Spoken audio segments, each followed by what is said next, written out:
My Family Thinks I'm Crazy, a podcast where I, your host, try to give you some tips on how you can explain all this weird, wild, crazy conspiracy stuff to the people you love most. Because that's what I've been trying to do for the past 10 years with no success. I've been telling everybody that our government is shady, but every time I do, my family thinks I'm crazy. The hollow earth, UFOs, aliens invading, fluoride in the water, they swear skies daily. When I talk about these things, they think I'm crazy. There's no escaping anymore the evil that we're facing. Illuminati mind control, they're sacrificing babies. The end of days, but anyways, my family thinks I'm crazy. What, they don't want to listen to you? No, they don't want to listen. They don't want to hear it. They're just like, oh, here we go, Mark.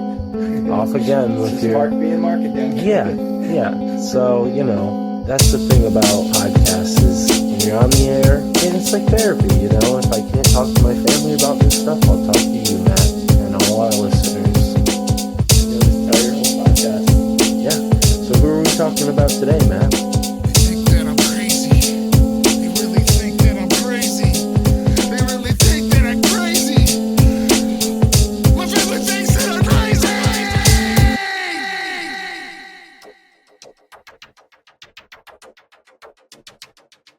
I can confidently say if I had never been drawn to crystals, I may not be here today. The name Mystic Mark comes from my first venture in owning my own business. I was a 2 days drive from home and needed to sell some of my handmade wire wraps to get enough gas to make it back east. Since then, I've gathered many crystals and made many more wire wraps. I have always felt the impact of my relationship with crystals, and I've seen how their influence has guided me into a greater awareness.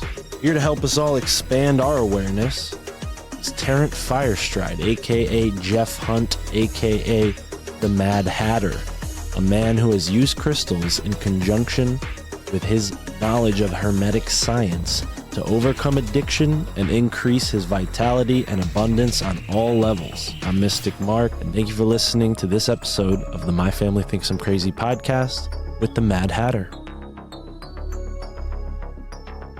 When it comes to crystals and their energy is understanding that and believing that these are like living conscious, these are beings, and you can do whatever you want with that as far as, there are people believe in titans or whatever, and these being pieces of petrified organisms that lived a long time ago, or just that the earth is alive, right? Which is a big part of it for me, is that I believe that this plane that we're on is a living, conscious, sentient being, and that everything here is conscious to some extent. And these crystals have the ability to tell you what they want from you, right? And we just need to learn to listen. And I think that we're taught to humanize and rationalize things, and we're taught that a rock talking to us could be very silly. But when you understand computers and that basically all of the technology, whether it's your hard drive or your processors or your TV or any of this is all crystal technology,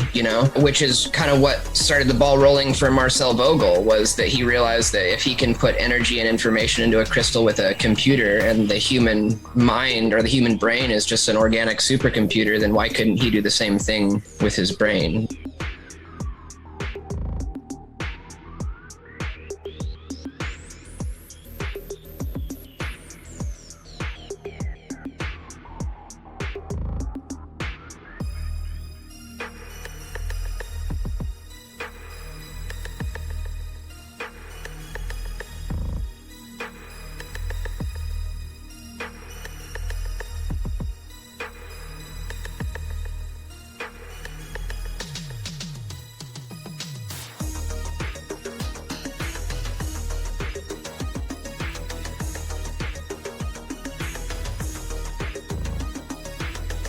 Ladies and gentlemen, thank you for tuning in to the My Family Thinks I'm Crazy podcast. I'm your host, Mystic Mark, or Mark Palmer. I don't know.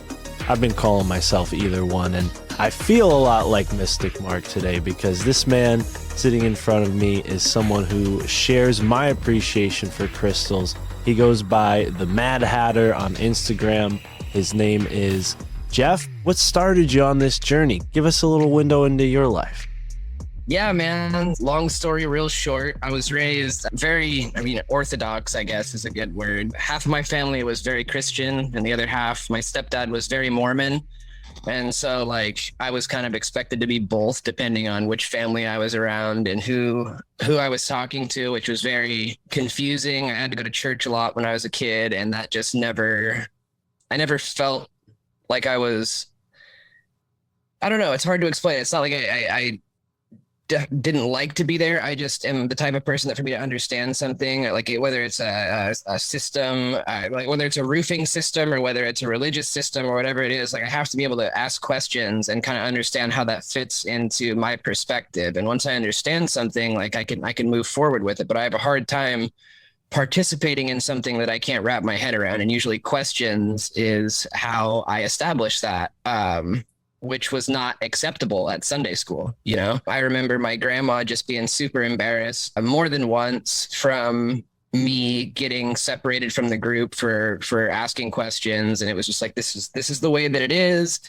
And we don't ask questions about this. It doesn't matter why. This is just the way that it goes. And that just never sat well with me. There was a lot of abuse and a lot of trauma in my childhood, a lot of which came from my stepdad. And I think that I kind of put spirituality in general in a box with the trauma and just with my childhood and all of that. I left home at a very young age. It was just before my 16th birthday. And I kind of just ran from all that. I didn't want anything to do with authority or spirituality or structure or anything. And I was kind of just, it's a little crazy, man. I definitely had a pill problem for a long time. And as those got harder to get and everyone that I knew kind of started doing heroin, I went the alcohol way and got real deep into that. And October 2nd, was 3 years for me and away from alcohol. And Congratulations, man. Appreciate that. When I quit drinking, I was down at about a half gallon a day plus beer. I mean, I went to work with shots in my pocket.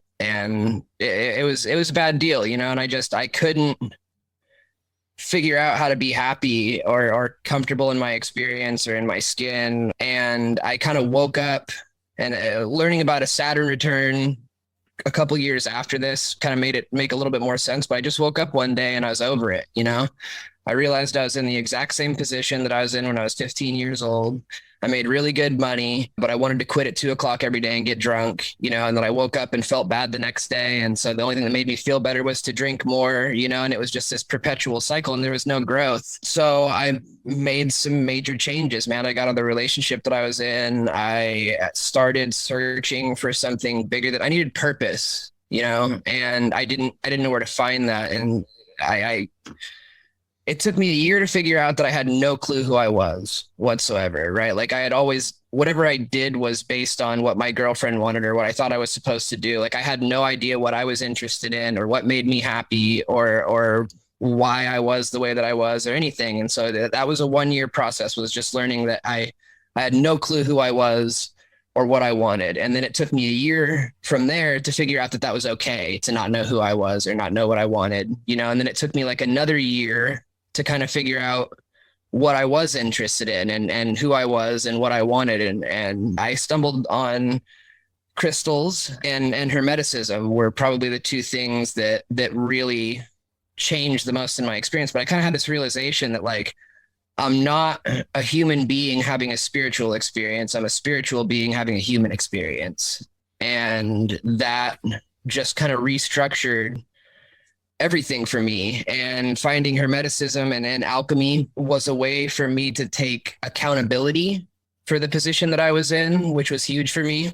I played the blame game for most of my life. It was like, well, I was dealt a bad hand as a kid. I had a bad childhood, or it's this person's fault that I'm here. It's this person's fault. And learning the principles and working the principles really helped me kind of realize that I was where I was at because of choices that I had made, you know, and it made me want to start finding out how to change that, and kind of realizing that my vibrations dictated my experience, right? Made me want to learn about how to alter my vibrations. And crystals was a very useful, and that made sense to me, which is kind of funny, because if you tell somebody that carrying a rock in their pocket is going to change the way that the universe interacts with them, it sounds pretty silly. But for me, it was like I ended up with a crystal, and I was kind of going through some stuff, and I noticed that like carrying this thing made me feel different, you know? And then I realized I was carrying it a lot. And then I realized it was in my pocket all the time. And then I realized like it didn't click that that's what I was doing for a little while. And then it did. And it just made me dive into it head first. And I wanted to experience all this. And I mean, I read everything that I could find on crystals. I started working with basically every crystal I could afford to get my hands on, which made me start. Once I got a little deeper into it, I learned where this crystal I can feel here, you know, and this crystal I can feel here. And so it kind of led me to the chakra system and in my energetic body. And it just kind of spiraled, man, and snowballed into this thing where like all of a sudden I was an alchemist, you know, and I took control of my experience, and I transmuted my experience from something that was not only unfavorable, but like, you know, something I realized one day is like I had two thoughts every morning when I woke up. And the first one was like, man, I woke up, right? That's too bad. And then the second thought was like, how am I going to drink today?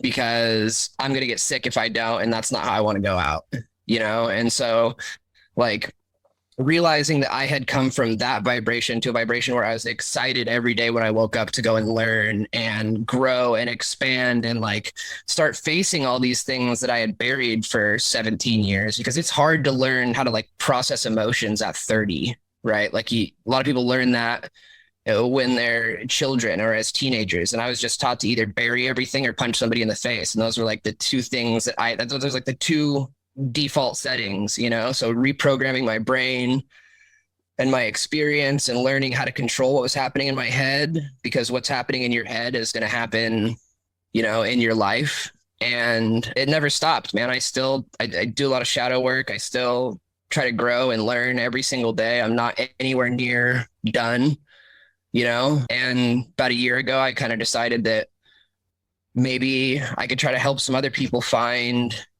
you know, what I found, and I wanted to share it with people. And it's like, you know, this podcast is called My Family Thinks I'm Crazy. It's like you wake up and the first thing you want to do is like help your family, right? It's like these people that you care about, that you've loved for your whole life, and bring them into this and try to show them that like it's bigger than this box that we lived in. And I realized that like I kind of just isolated myself from everyone by trying to share what I had found with people, which is what I needed. You know, I needed to learn how to be happy by myself, and how to be enough, and how to, for my own approval, to be the approval that I was seeking, you know. But it made me realize that I had very little in common with most of the people in my life, my family included. And that's kind of how the Mad Hatter thing started. You know, I for a long time, I tried to convince people that I wasn't crazy. You know, and it started at a young age. I remember being in high school and talking about 9/11 being an inside job. And it started with conspiracy for me, and kind of brought me to spirituality, where a lot of people it's backwards for, you know. I just decided at a certain point that I was going to own it. And it's like, okay, I'll live down the rabbit hole. I'll be that guy. You know, I'm the Mad Hatter, and it here we are. I love it, dude. And, you know, I just want to stop and thank you for sharing that with us, because I really resonate, albeit I was always too scared of anything harder than psychedelics to try any of that. And I'm, you know, grateful for that. But I definitely have been in that position where I look at what I've done with my life and I'm like, damn, I'm in the same place I was 8 years ago or 10 years ago. And it really wasn't until, you know, only a year and a half ago when I found something that I really realized was something, you know, that I was maybe meant to do, you know. And crystals for me was such a huge part of it. I mean, when you mentioned the point about like someone thinking like, how could carrying crystals in your pocket do anything? It brought to mind a story of just one of the wildest times I've ever been pulled over. And all of my interactions with the cops have been pretty bland and mundane, which is something I'm grateful for. But this time, you know, was just another weird occasion. I get pulled over. My car smells like weed, of course. So they pull me out of the car. They look through my car. They find probably a dozen or so dime bags and who knows what else. And they're searching my pockets and they find this velvet bag full of crystals. And I had quartz, I had citrine, I had a nice medley, jasper, whatever Your else. medicine bag, yeah. Exactly. And they pull it out, dude, like they had just caught me red-handed. And they're like, what's this? What's in here? And I'm like, first thing, I'm under pressure. I'm like, rocks. They're just rocks. And then the guy's like, rocks?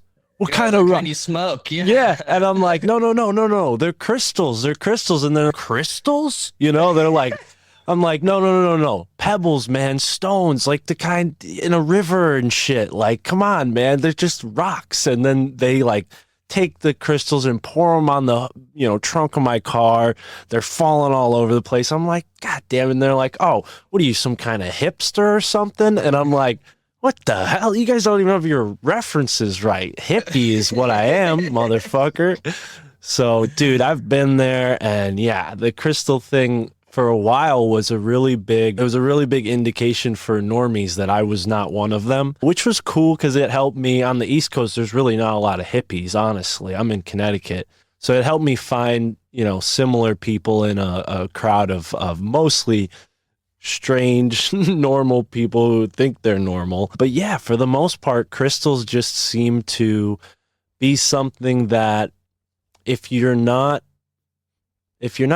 trying to connect with them, it's almost like you're nullifying yourself from it, which I think is really important when you're looking at a lot of these paranormal, mystical subjects, is like how our consciousness plays into it. It's like these crystals are waiting to help you in your life, but there's a certain level of skepticism or judgment that will bar you or block you from receiving that energy. Or even maybe if you're receiving it, it'll, leave you blinded to it or not be able to sense it. What are your thoughts on that? When did crystals really start to like tangibly? Because you mentioned how you could feel which crystals were registering in certain chakras. When did you start to really connect with crystals? The first major connection that I had with a crystal, it made me sick. I was standing in line at this store called Celestial Awakenings, and it's like a metaphysical shop, and it's real love and light, and kind of just to give you a sense of the vibe that was in there. And there's like sage burning, and I see this dude in line, and I hear the guy who's selling him his rocks. He says, "Man, what are you gonna do with all this Moldavite?"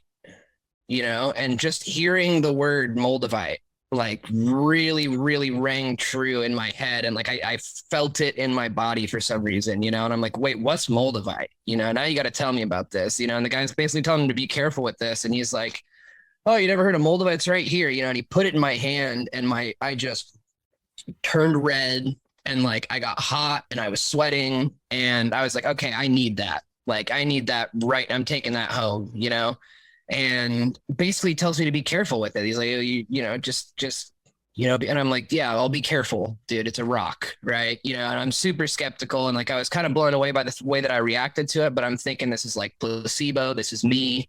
I get in the car and I'm driving home, and I start feeling myself open is the best way that I could describe it. It was everything lined up for the first time, and I was this ground of this electrical current is what it felt like, and it made me nauseous, right? And so I'm trying to get this thing away from me, in the passenger seat, as far as I can for me, and it's just not working, dude. And so I white knuckled my way home, and went and I put it in the garage, and I went and I kind of sat down and was just trying to figure out what just happened to me, how this is, you said, it's a pebble. Dude, and I'm not talking a gigantic chunk of Moldavite. It was a 4.5, 5 gram piece. It was a good sized piece, but not wasn't some giant specimen. And I was just trying to figure out how this stone could have put me through that, right? And it took me 45 minutes to start feeling normal again. And then, me being the dumbass that I am, it's well, I gotta go try that again, and it took me like 2 or 3 days of working with this thing for like as long as I could, and then getting it away from me to be able to be kind of comfortable with it. And it's one of the stones that I still carry in my medicine bag today. Like I have a little medicine bag that clips on my belt loop. I've got it rigged up so I can just keep it with me. And it's like, whenever I come across something that's real special or whatever, it goes in the medicine bag. And this thing, dude, if you saw the amount of crystals that I leave the house with, you would laugh about it. It's like I've got left pocket crystals, right pocket crystals, change pocket crystals, and then my medicine bag, not counting the ones that are all on my neck. I was going to say coat pocket crystals. I got those too. Dude. Oh, Or man. you get in my truck and my whole dash is just this big crystal altar, like with a freaking owl bobblehead. I mean, I love my truck, dude. And people get in there like, man, this is a lot. I'm like, I know, I know this makes me happy. But like, that is when I really tried to dive in and understand what the energetic body was and why it affected me like that. And, learning about it, Moldavite has a tendency to kind of open and align all your chakras at once. And it's such a potent activator of the heart chakra that it just kind of zings all the way through. There's 3 above and 3 below, and it kind of activates that center and just, it zings you, man. And so this made me want to understand like what the other chakras were and how they worked. And this kind of led me to like understanding that we carry a lot of trauma in our root chakra and learning how to work with that and work through that and how to bring those things up and deal with those things. Cause I never dealt with anything emotional before in my entire life. It was just like, I was already real fringe by messing with crystals. That was like, of the devil and only girls like crystals, and you know what I mean? So I was already like way outside of my comfort zone. And then realizing that, kind of what happens in your energetic body is gonna manifest in your physical body. And I thrashed my body when I was younger. I mean, I broke 23 bones before my 17th birthday. I've roofed houses since I was 13 years old. So like, I thought that I had just totally roached the meat suit. And learning about how to kind of bring things to the surface and work with them and process them. And like, when I work with a crystal, I'm trying to tune in to that frequency, right? And I think there's something very special about when your vibrations can match something, because when you bring a crystal into your auric field, it's going to alter your vibrations and you're going to find this like happy medium between the two of them. But there's something to be said, in my opinion, about meditation and being able to really find that channel that crystal is operating on and being able to tune into that and then integrating that into your body, right? And which probably sounds really woo woo. I'm assuming you've experienced something like this before, but it just changed me, man. And what was crazy was how fast everything happened. I mean, it wasn't 6 months from the time that I really started getting into crystals to where I was writing metaphysical blogs for one of the larger crystal distributors that I'm aware of. And it was like my life. And then I was getting paid to research, and I was getting mailed these exotic crystals and being able to work with them and write my own breakdowns. And it was just incredibly fulfilling. And it's like, if you walk in there's crystals everywhere, and they all serve a purpose. I've got ones in my bedroom that I use for dream work. I've got different altars set up for different things, but like they're tools for me, and sometimes I don't all the way understand why I'm buying something. I just know that it's supposed to go home with me. Sometimes it's for somebody else. And sometimes it will just hit me, call it a download, call it intuition, call it whatever you want. But it's just like, wait, that's what that's for. And that's why I have that. And I'm going to do it right now. And the impact that it's made on me, I don't even know how to properly verbalize. It's just a very special thing to me, and it's something that I try to share with everyone who will listen. And it's not the only thing that I enjoy to talk about as far as like podcasting goes, but it's something that I think can really help everyone. My conspiracies are great. Those are fun for me, or comparative religion is something I really study, and that's big for me. But like, as far as what's going to make an impact on people's lives, I think that crystals and understanding energy and frequency and vibration is something that everyone can benefit from, 100%. I agree, man. And I was not prepared for this, but you're really bringing all of these memories back because you're reminding me of how much my interaction, my relationship with crystals really changed the trajectory of my life. I mean, from an early age,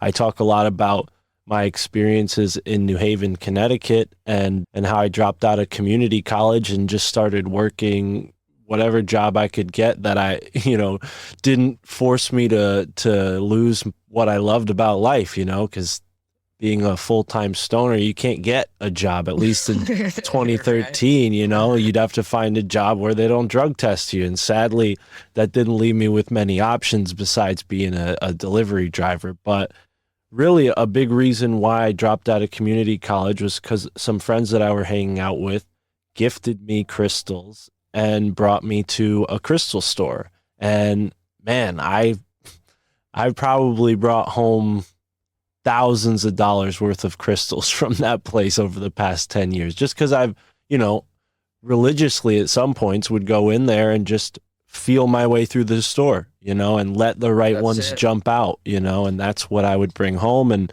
I have plenty now. And it got to a point where I was wrapping them a lot, and I had done like this sort of pilgrimage with some friends out to Denver, Colorado, and we went to some metaphysical shops among all of the dispensaries that we spent time at. But I ended up wanting to really spend a lot of money on these books because I'd never been to a metaphysical store like the Shining Lotus in Denver. They just don't have that kind of stuff, at least close by where I live.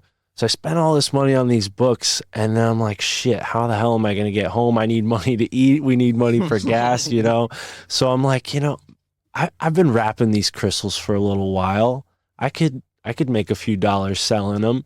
And that's when this kind of idea came. Yeah, why not? I'll be Mystic Mark. And that's literally where that, I don't just call myself that because of the podcast. I'm like, that is something that came from wrapping these crystals. I'll show you one of them that I really think is special, but I don't, it was something I did to get out of a pinch, and then I enjoyed selling them for a while. And that's beautiful. Thank you.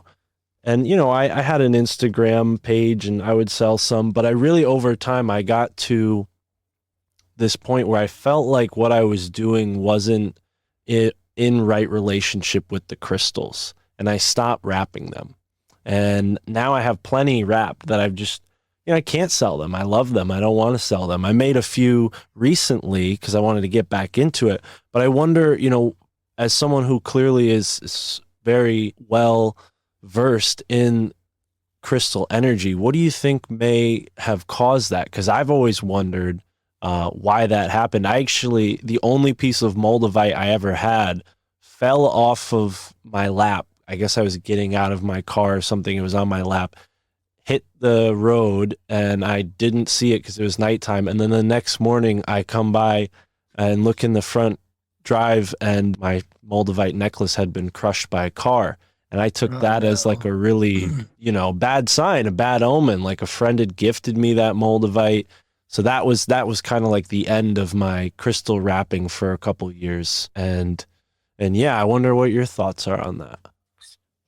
Well, they're alive, first of all, and I think that a big part of what really kind of starts to perpetuate your spiritual development when it comes to crystals and their energy is understanding that and believing that these are living conscious.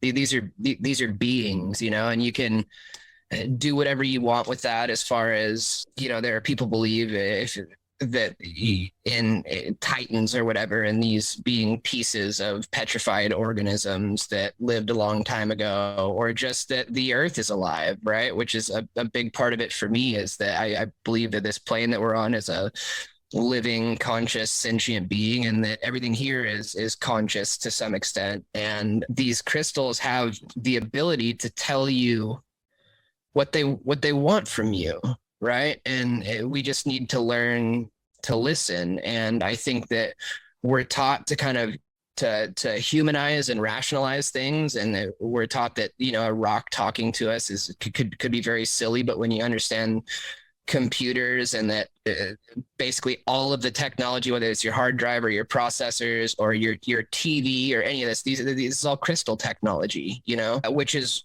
kind of what started the ball rolling for Marcel Vogel, was that he realized that if he can put energy and information into a crystal with a computer, and the human mind or the human brain is just an organic supercomputer, then why couldn't he do the same thing with his brain, right? And this is the lead researcher developer for IBM for 27 years. I mean, he made some of the most significant advances in computer technology of his time. And this was a guy that was talking to his crystals, you know, so it's not uncommon outside of really smart people. You know, it's not just like the like hippies that are into this stuff. Like, there are some very educated, very smart people that have really studied this. And I think that collecting for me is about love, right? Like, these are, I will see a crystal and I know it's supposed to go home with me, right? I have a hard time parting with certain ones, and if I am going to part with them, I don't like to sell them, which is funny because I have some crystals that I've found in random places on Etsy that I don't think I've sold any of them yet. But my point is, like, whether it's, you know, wire wrapping, and you're called on some level to wrap these things and take this crystal and put it with this crystal and bond it with silver or whatever you're wrapping wire with, right? But this is alchemy, and so you're creating, it's just like making a batch of cookies, right? Like, you're making this, and then, like, is this cookie, are you going to get the same satisfaction by selling this cookie to someone as you are by, like, gifting it to someone that you love? Or you eating that intention yourself, right? And enjoying that energy. And also, like, when something starts to feel like work for me, like, if you're rapping because you love it and you want to share that with the world, that's one thing. But it sounds like at some point it became almost like a profession, right? Like, you needed money, and, you know, you got yourself somewhere and kind of, you're like, wait, I can sell some of these, right? Which, there's nothing wrong with that, but it changes the intention that's associated with your collecting or with your wrapping. At that point, it's not about love, it's a transaction, which changes things. And I think that the crystals are aware of that, and I think our subconscious is aware of that. And again, I don't think there's anything wrong with selling crystals. It's just not the same as being a collector, right? It kind of changes the game, which is why, like, podcasting is kind of sporadic for me. Like, I love to talk, I love doing this, I love these conversations, but as soon as it's like, okay, I've got to do 5 a week, right? Like, at that point, as soon as I feel like I have to do something, I'm out, dude. As soon as something starts to feel like work, I'm just over it. Like, I have alchemized my profession. I love what I do. I go in and you know, like, carpentry for me is a very pure and raw form of alchemy, right? And I get paid to do it. Don't get me wrong, but I do it. I'm very picky and choosy about the jobs that I take and who I work for, because I want to create change, right? Not just in my life, but in the people's lives that I'm working for. And it's something that's special to me, right? If it wasn't special to me, I wouldn't do it. Money aside, I would find another way to create financial energy in my life. But I think that, especially with spiritual practice, it's like, it's got to be about love, man, and growth, and, like, helping other people find that growth and sharing that gift that I received or that you received with other people, so that they can experience the same thing. And as soon as something becomes a transaction, it's different, you know, not wrong, but different. Absolutely. Yeah. And that's a thin line you can walk with this podcast or any podcast. You know, speaking only for myself, I've felt like, you know, we're only going to get to the point where we have sponsors. I don't ever want to do a situation where we have, like, you know, a dynamic ad that breaks into the conversation and says, hey, McDonald's has a new cheeseburger, you know. Right. No offense to anybody who's doing that with their podcast. I love listening to podcasts, and personally, I dislike when that happens to me. So I would never do that to my listeners, right? So that's, if they're going to listen to my outro and hear me plug whoever's paying to sponsor the show, that's a different thing. Those people can tune out because the conversation is already over anyways. So I think, yeah, that's definitely an approach that I really appreciate, and I try myself to implement it. And I really appreciate you clarifying that in the realms of crystals, because it is such a mystical, intangible thing that there are so many factors in a life that can contribute to something like that, it's not as simple as one explanation or another. But that Moldavite, when it broke, man, it really broke a little piece of me that was like, oh, wow. Because I did feel like, I would never charge people more than $100 for any of my wraps. And like, if I was ever selling them to like a store, I would undersell my wraps just to get them into the store, because I was so excited to be like taken on that level of legitimacy. I was a little thrilled at like how easy it could be to be an entrepreneur. I've always liked the idea of working for myself and being my own boss. And clearly you experience that with your business. And I love the way you broke that down as a process of alchemy and to generate financial energy. And that's just one of many energies that we as human beings are generating and interacting with. So yeah, man, when it comes to crystals, you talked about Moldavite, and I know a thing or two about Moldavite. I've heard that it's from another galaxy or something or other, like it's from an asteroid. I don't know if that is correct. Maybe I'm mistaking that with a different one. But if you were to list like a top 5 crystals that anyone could integrate into their life and provoke a change, would you say there's a top 5, or is it really just any crystal that you're drawn to?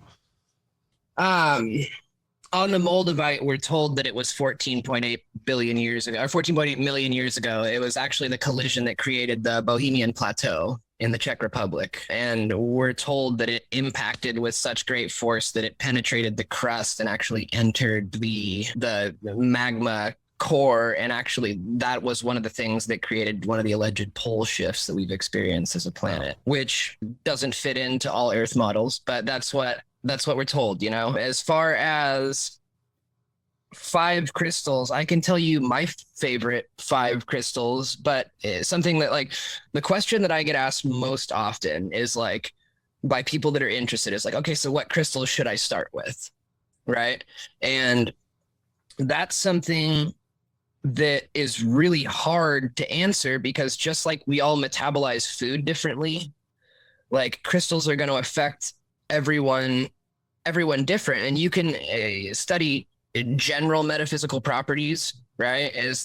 But ultimately, like, we all carry a specific vibration, right? And some of us are very cosmic, right? And some of us are very grounded.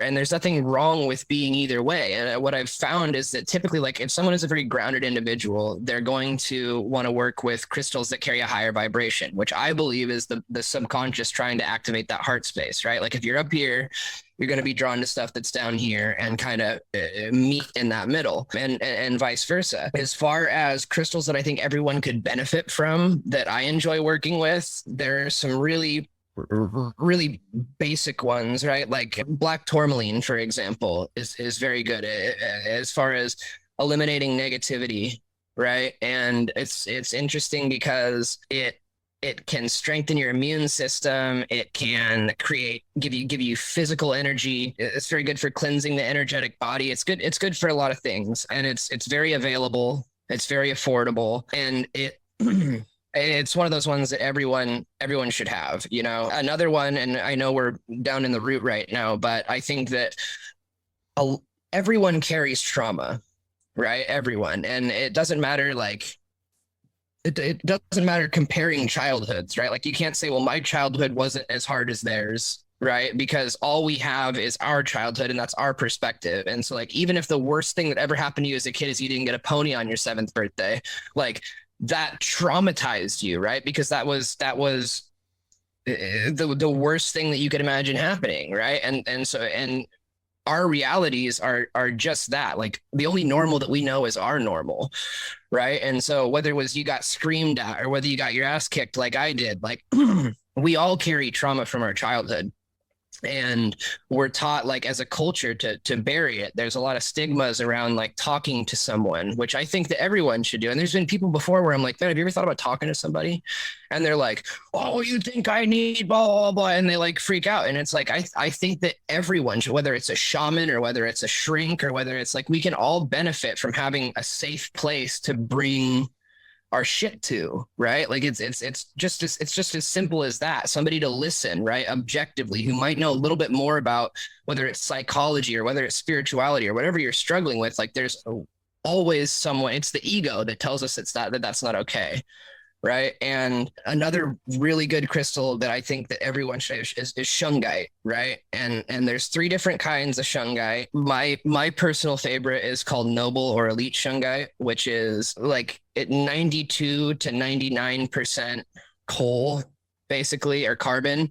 And so Elite Shungite is what, when people talk about purifying water, or when people talk about, like, there's a lake in Russia that people used to go to be healed at, and it lays on this gigantic bed of Elite Shungite. And Shungite protects you from EMF, right? It's very grounding. It just destroys negativity. I've seen people take and I don't fully understand how this works. And so anyone who doesn't believe this, I totally get that. But like, I've seen people take dirty water, like water with like brown water, and put Shungite in it, and it will get clear, right? And it's like, where does it go?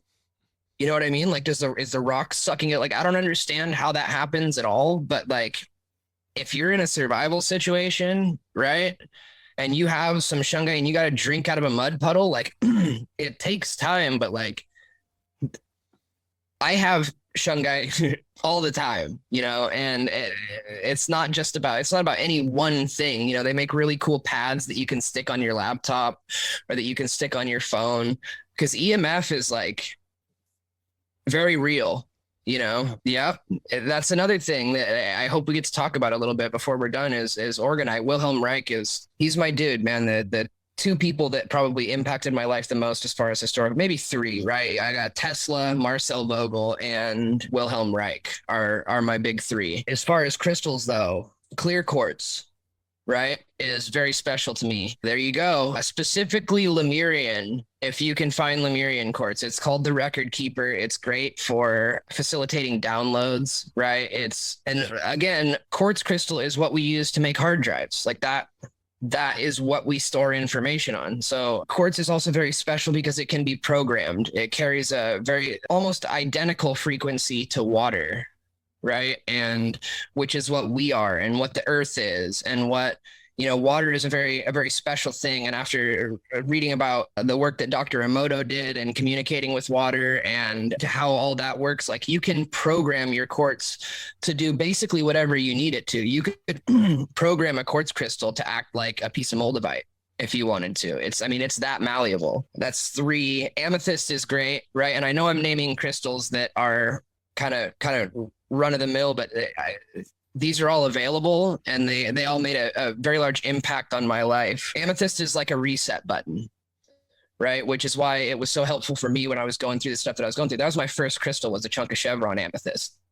And it is just a way for you to kind of release things that don't serve you. And it's very helpful in facilitating a more favorable reality, because how we develop a new reality is by destroying the old one and releasing it. And so it's a very powerful catalyst for that. And then we've already talked about Moldavite. That's one of my favorites. But as far as like something that's a little bit more out there, Phenakite is one of my absolute favorites. It and Moldavite together can be very intense. Phenakite, I think, and we find new crystals all the time, but I think that Phenakite is like the second highest vibration that we've been able to measure in a crystal. It's very cosmic. It makes a lot of people sick. My favorite tool that I have, besides the ones that I got from my buddy Brandon, he has a shop called Athartha Jewelry. He's got an Instagram shop. His stuff is amazing. I've got a bunch of his stuff, but I've got a tool that is Moldavite, a magician's cup Moldavite, and then it's got a teardrop phenakite over top of it. And 4 or 5 people tried this thing on before I did, and they all got puke sick in the crystal shop. And I went in there and I was looking for a new tool, and I brought way more money than I normally did, and I didn't really understand why. And because I put myself on a budget, dude, like I'll bring like $400 in there, and it's like that's it. No, I'll leave my debit card, you know, because you get in there and you want everything, and so you got to decide on your budget before you go into a place like that, or else you get stuck in Colorado with no gas money to get home. Exactly. Been there, done that. But I'm looking at all these, they're called tools for ascension, right? Is what they're marketed as. And there's a company that uses a lot of Vogel's designs and makes like wearable pendants for people that are trying to work on certain things. And I'm kind of just feeling my way around with my third eye, trying to decide which one's for me. And it just hits me that like my crystal, my necklace is not in the case. And I knew which drawer it was in. And I'm like, it's in that drawer. Like, what's in that drawer? And he's like, nothing's in this drawer, you know? And he opens it up, and sure as shit, there's this pendant in there that he had totally forgotten about. And he was like, dude, this thing is not for sale. Like, every time I let somebody try this on, they puke in my shop. It's not going to happen. I'm like, dude, that's mine. Like, you don't understand. That's mine. And he's like, okay, you can try it on, but we're doing it outside, you know? And so we go outside, because one of his things is like, he calls it being fit for a crystal. He's going to fit you for a tool. And he wants to make sure that you're not going to have a bad reaction for it before you leave with it, you know, because I've heard of people wrecking their cars and doing all kinds of stuff. And I mean, you know how certain crystals can be, especially when they're playing with your energy in a specific way. But like, as soon as I put it on, it was like the first experience with Moldavite, but on steroids, dude. And I felt everything just like zing, wide open. And it was so cosmic, but it was also so potent in the heart space. And it really launched me forward into research and really kind of finding myself. And one of the things that Hermeticism teaches is that like everything that you need is like within you.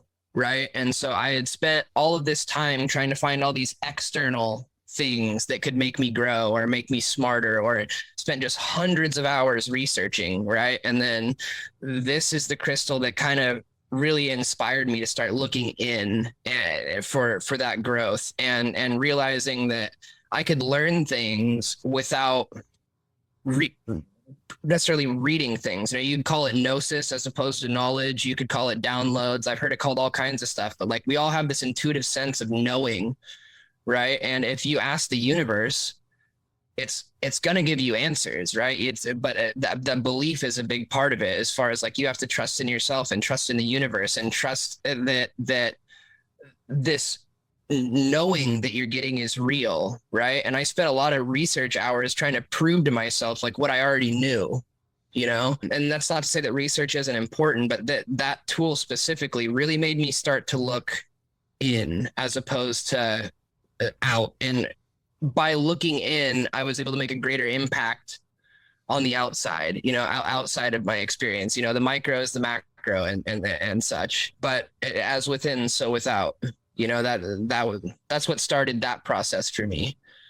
I love it, man. Yeah. And so many things that we could touch on, but I can 100% relate to that experience of gnosis. We talked about it maybe in the Patreon chat or something. I forget. I don't think it was on an episode, but I sort of made a joke like, oh, I used to sleep with a bookshelf on the foot of my bed, and with all these books at the foot of my bed, you know, I wonder if the knowledge was like seeping into my dreams or my unconscious or something, you know. And I've come to that point where like I was reading so much and I really didn't even know what I was looking for. I thought I would find some big conspiracy, and you know, God bless I found podcasts, because I realized there was hundreds of people smarter than I already figuring this stuff out. And that really just helped me hone in to find like what I was really interested in. But consciousness and how crystals factor in has been, you know, something I've pondered on for the past 10 years of my life. And I don't know if I would be as communicative, for lack of a better word, as I am on these subjects if crystals didn't come into my life. It really, you know, we can talk about chakras and how, you know, that helps, but I really think that crystals are tapping in to the Akashic record in some way, for lack of a better term. And you made the apt comparison to, computer technology, it's really not even a comparison. It's just the truth. They're used in computers, and our minds are really just like software, and you bring this hardware around and it causes changes in your software. So Shungite, I think, is a big one, and it does connect a little bit to Orgonite because, Orgonite, I recently had a conversation with Mitch, the orgone donor, and he's really using Orgonite as a tool, a purpose, which is not all that dissimilar from what we're talking about, but sort of in the sense that he's using them away from the home, affecting the grid, affecting the electric system, and how we're being polluted with all these, weather manipulation and electronic smog. But, Shungite, I've heard people, I think he actually mentioned this, people grind it down, put it in a paint, and then paint the sides of a beehive with this Shungite paint, and it actually helped the colony proliferate where in the past they were declining. So I wonder, aside from something like that, what other applications can crystals be used in like that maybe people wouldn't think? I know there's some crystals that you can put in your water to restructure your water, but outside of that, what have you found crystals are also good for? I mean, crystal can hurt anything. And I think that intuitively, if something feels right to you, then try it. You brought up using crystals in water. Something that I do religiously is I make elixirs with the moon and with crystals and with Orgonite, and kind of structure this water, right, that I'm going to drink, which is something that we need to be very careful with, because not all crystals, some of them will dissolve, some of them will poison you. Like, you really need to know what you're putting in. There's ways to create these things without direct contact. I mean, energy is not bound by the same rules that we are. Something doesn't have to be in the water to affect the water. You brought up paint, which is something that I've been hearing about recently. The beehives is one that I hadn't read, but I've heard of people painting it, in their homes to try and protect from EMF. I mean, it's endless. It's really endless. Orgonite is huge. I don't know. I'm not familiar with the gentleman that you brought up, but we break down different crystals, and everything is in perpetual motion, right? Nothing is at rest.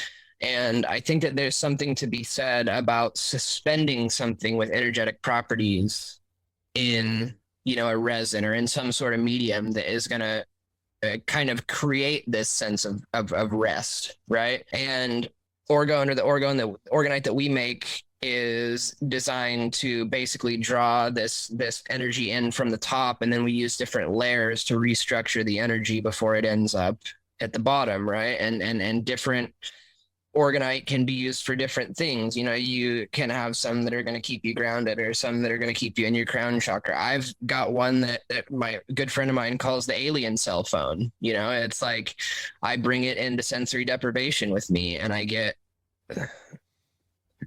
crazy things happen. Like 90% of people would think I was an absolute crazy person if I told you some of the experiences that I had in the float. You're in the right place for that. I'd love to hear that. I've met a couple guys that run a float tank out in New Jersey. Last time I went and saw Sam in New Jersey, and they ended up on Sam's spiritual podcast. And Sam, he had a tank sit. I don't know how, I think his thoughts on it, I don't know if you heard, they might have talked about it on Tinfoil Hat, but he was very just like confused as to what was supposed to happen. So I think Sam should have had that alien cell phone before he went into the tank.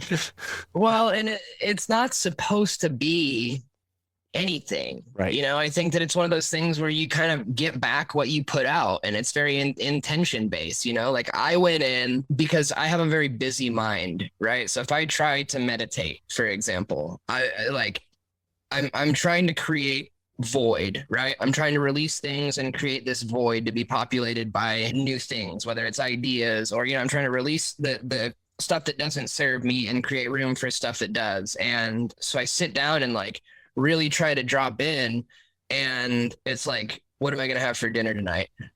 You know, like, did I order my material pack for tomorrow? What is it going to rain tomorrow? You know, and so it's like my brain just it doesn't know how to shit. It's just constantly in motion. And for me, I wanted to just be shut off, right? I just wanted all of that to stop. And what the float does for me is like you go in there, and for people that don't know, it's like it's an enclosed pod, and they put a ton of Epsom salt in the water that makes it Sort of like a mix between a bathtub and a tanning bed, right? Like it's basically like, for folks who've never seen it, you can Google it, but to visualize, it's kind of like a tub that you lie in, and there's water, and it's like a big egg, like the Dead Sea almost. Like you're floating in the water, though. It's not like a bath where you're sitting at the bottom. Yeah, exactly. And it's like the same buoyancy as you. So really, like, you're not floating, you kind of just are. You know what I mean? And once the water stops, the water's the same temperature as you, right? So once you stop moving and you get settled and the water stops, it feels like you are just suspended in nothingness, right? And that's the idea, is it just shuts off all of your sensory perception, right? Which is why it's sensory deprivation. There's no light, there's no sound, there's no smell, there's no anything, right? So all this brain power that's normally being used on trying to decipher and decode and process all of these stimuli that are around us all the time, right? And even if we don't feel our brain doing this, but it's like, if you've seen the videos of like the AI that's scanning stuff, and it's like identifying all the little stuff in the room and like figuring out what it is. Our brains do this, right? And so the amount of processing that takes place in the brain just constantly is obscene. And so you get into a situation like that, and you lay down, and at first it's just kind of like, oh man, an hour is a long time, you know, like, what am I going to do here? And then it's like, and the hour's over, you know. It's like, as soon as you just fall out, you know, and all of the me trying to shut my brain off, and me trying to stop thinking about what I'm going to have for lunch tomorrow. You know what I mean? All of that is just gone. And it's like, it's almost like lost time, right? And for me, a lot of the stuff that happens doesn't happen. I mean, I've had some crazy revelations in there, right? But a lot of it happens on the drive home. Okay. So like, I'm in there, and you sync up and you drop in, and it's just like, wow, you know, and you come out of there, and you're taking your shower in there and washing the salt out of your hair, you know, and I'm like cleaning off the alien cell phone and get back into the car. And it's like, man, what just happened to me? You know, and then your brain starts going back and like processing everything that just happened in that hour. And you start realizing just some of the profound stuff that came through there. And it's like, I've gotten everything from like outright downloads. Like, I went in and just fully understood something that I had no understanding of before when I walked out of there. I've had stuff that I was studying just click, and 3 or 4 things that were kind of separate just all came together and made sense. I've had beings talk to me. I can't tell you what exactly. I'll tell you that the pod has a name, and this pod that I float in is sentient. And like, when I need to float, it will call me. And I know that sounds silly to say that this pod reaches out and tells me to come float in it, but Myrtle will end up in my head, and I cannot shake it. I can't shake it. And there was a time like this kind of snowballed into me, like dealing with whatever entities got brought into the, I see it as like a portal, right, is what I think it is. And the first time I felt myself like really fell out, I can't describe it better than like falling out of space and time. Like I was just there. Nothing was moving around me. Nothing was happening. It was like this whole linear time thing was just gone. And I just was, right. And all this brain power, like, because the brain, as special as it is, it's very restricting, right? It has rules that our consciousness has to follow in this human vessel.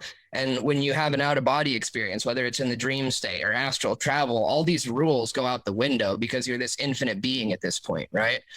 And things can follow you back from there, right? So you get these people that go into these places and either don't know how to protect themselves from it, or and things, not always bad, right? But things can come back through that experience that you had, right? And so every once in a while, really weird stuff would start happening in the spa, right? Like somebody would be floating in there after close, right? No one's in there. The door is locked, right? It's just the person who works there is in there floating, and something would come and just pound on the outside of the pod, right? Or like the lights would turn on in the room and you could see from outside the pod because there's a little crack, and it's like, wait, why is the light on? You know, like just weird stuff like that. I've been breathed on in there. It's normally like sweltering isn't the right word, but it's like it's borderline uncomfortably hot because it's the same temperature as you, right? So it's 98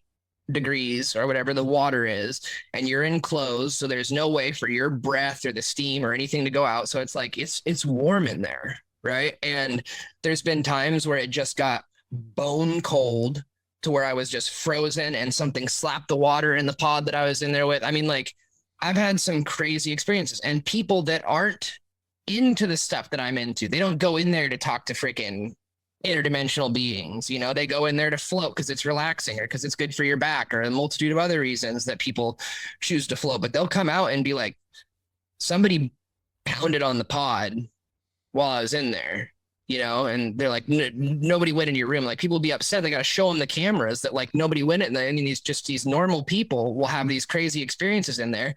And so then I get a call from the spot. It's like, okay, well, Myrtle's acting up again. You come in here and deal with her, you know?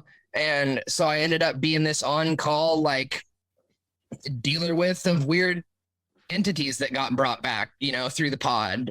And that was kind of like I never got paid for it or anything, but it was kind of like my job. Like, I dealt with Myrtle when she got out of line. And so sometimes it was her that called me to come in. And the best way for me to find out what's in there is to just float, right? And ask, you know, like, who's here? You know, you got something what do you want? You know, and like, these things will talk to you. There are crystals that I use. Another crystal that I should have brought up that very few people know of that I think everyone should have is called azurine. AEGERINE.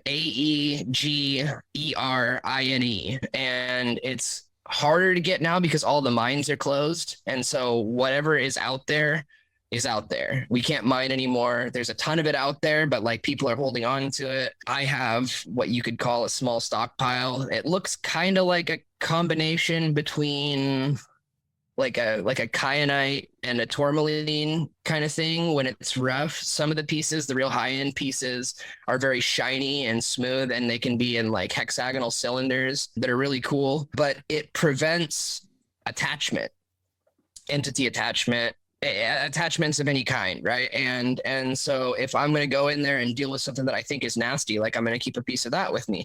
But another thing that people don't realize is like consent, right? People will offer their consent, right? These, whether they know it or not, right? Like, you have to give something permission to enter your body, right? And which is why, like, I'm very leery about things like a Ouija board, for example. Like, I think a lot of people don't realize that, like, you are asking whoever, right, to come into your body and move your hands on this board and then hopefully leave after they're done. But once you granted something entry, they're on the couch, dude. Like, they're either going to leave or they're not, you know? And so I think that, and attachments are bigger than like what we see in the Exorcist movies, right? They can be very simple, or they can be very, very big. And I think a lot of people carry around minor attachments. And it was another thing that I started to pick up on as I got more into this was like, I can't like see them, right? Like, I don't see this being. Some people do. We'll see these attachments. That's not how it works for me. Like, I can just tell that there's something there that's not that person, right? Or that's outside of that person. And it's like, it's hard to walk up to somebody and be like, hey, like, you got some shit hanging around, dude. Like, we should probably, you know, deal with this. But it's another thing that when people get interested in stuff like this, that I really try to help teach them how to protect themselves from. And with whether it's astral travel or whatever you're doing, like when your consciousness goes somewhere, you're creating for lack of a better word, a portal, right? Like you have left, there's a bridge there now, right? Which is why like it's important to learn to tether yourself, right? Because you can float for too long, and that's a bad thing too. Like you don't want to be out of your body for, which is a muscle that you have to develop, you know, these things that take practice. But like when people get into this stuff, they open themselves up. And something that people don't realize is that when like once you start evolving spiritually and growing, right, with this plane, imagine this plane that we're on is like this dark room, right? And as you start aligning yourself and your energies and getting in tune with the highest good, or with source, or with whatever you want to call the universe, you know, as you start to get in tune with this, you are like a bright light in the middle of a dark room, right? And so all of these things are drawn to you like flies, right? Like a bug catcher almost. And the dimensions, right, are very, they're very thin, and they're not separated by much, right? Like you could argue that dogs are in more than one dimension at the same time, because they perceive the things that we can, and they can also perceive things that we can't, right? And that's when you look at the light spectrum or the sound spectrum. I think that science says that we can perceive like 1%, right? So there's this stuff that's around us all the time, on top of us, you know, that we just don't have the ability to perceive, but that doesn't mean that it's not there. Right. So it's not crazy to think that you could be attracting these things and helping them kind of enter our channel, right? It's like somebody tuning into your radio station, and now they're talking on the same channel as you. Well, and this brings to mind a recent conversation I had with Amy Belair, because, you know, speaking of Akasha, she tapped into my Akashic record during the interview. I intentionally put that out there, and someone who supports the show, someone who, you know, sent me a nice calendar, very cool person, shout out L, sent me a message like, hey, Mark, you ought to be careful, you know, putting a reading out there, because you never know who could tap into that. And that got me a little worried. So my question to you is, aside from, you know, beefing up my crystal collection with some azurine, what other ways can I practice psychic defense, particularly, you know, broadcasting this show over the airs? I try to be vulnerable and share parts of my life with the audience, and, you know, try to foster an organic connection with yourself and every other guest I have. And that Which is what makes your show good. Thank you. But I wonder, like, are there tools or just sort of maybe even consciousness modalities that you recommend in order to prevent any meddling from someone out there in the psychic airwaves, or even an entity? I'll tell you what, man, I think that the most powerful tool, whether it is for manifestation, or whether it's for psychic protection, or whether it's for workings in your magical practice, right? I study not a lot of ceremonial magic, but a fair amount. I very deeply interested in chaos magic and how that works. And I think that across the board, whether you're talking like traditional Crowley or Golden Dawn or Freighter UD or anyone, they're going to tell you, or Damien Eccles, right? Who is this one of the newer kind of people on this front, right? A lot of the magical and magic with a K, right? Like, because there's like stage magic, and then there's magic, which is creating change and conformity with will, right? And any Elephas Levi is another one. Like they all, the most potent tool is visualization, right? And Hermeticism teaches that for something to exist in the physical, it has to exist in the mind first. That every physical manifestation is a direct result of the mind that preceded that manifestation. And so I think that intention and consent are crucial, but there's also ways to visualize, and it's different for everyone. And a lot of this is intuitive. There's no right way for you to envision like your psychic protection, right? But there are ways for you to visualize some sort of barrier between you and the things outside of you, right? And it's kind of a touch and go type of thing, because you don't want to close yourself off to everything, right? You want to be able to receive these downloads, and you want to be able to perceive these entities that may be around you, you know? And I personally enjoy having things in my space, right? And I don't, it's kind of started when I realized I didn't have much in common with most humans. So maybe it was like me looking for friends, but like I won't burn sage, because sage gets rid of everything. Everything, right? And it's like using a hand sanitizer, right? It gets rid of 99.99% of bacteria, but it's like 80% of those bacteria are good, right? And so if I'm going to cleanse, I'm going to use frankincense, or I'm going to use cedar, right? Which is only going to get rid of negative things, right? Because if something is positive or curious, or really anything but trying to create bad energy, then it's welcome in my space, whether it's in my room, or whether it's in my practice at work, or whether it's in my magical practice. It doesn't like, it doesn't bother me having these things around. And so again, you don't want to close yourself off completely, because there's a lot that you're going to miss out on. And so a lot of it is training the subconscious, right? So we've seen Inception, right? Where he has like his dream police, right? Like when he's in the dream, there's the dude in there and he's like, hey, I'm in your head. Like I'm protecting you from these other dudes who are trying to get in your head. Right. And so it's like training your subconscious, which a lot of stuff in that movie has very, very huge implications when interpreted esoterically, but training the subconscious to kind of be this filter, right? To be able to identify negativity, which I think starts with the most apparent and obvious thing for me when I'm meeting a person, or whether I'm interacting with an entity or whatever it is their intention, right? It's palpable. We've all been next to somebody that gave us like the heebie-jeebies before, right? This is us interpreting their vibrations and our intuition or our higher self telling us that we don't like that, which is usually associated with some sort of negativity or some sort of trauma or something that our subconscious doesn't like. And so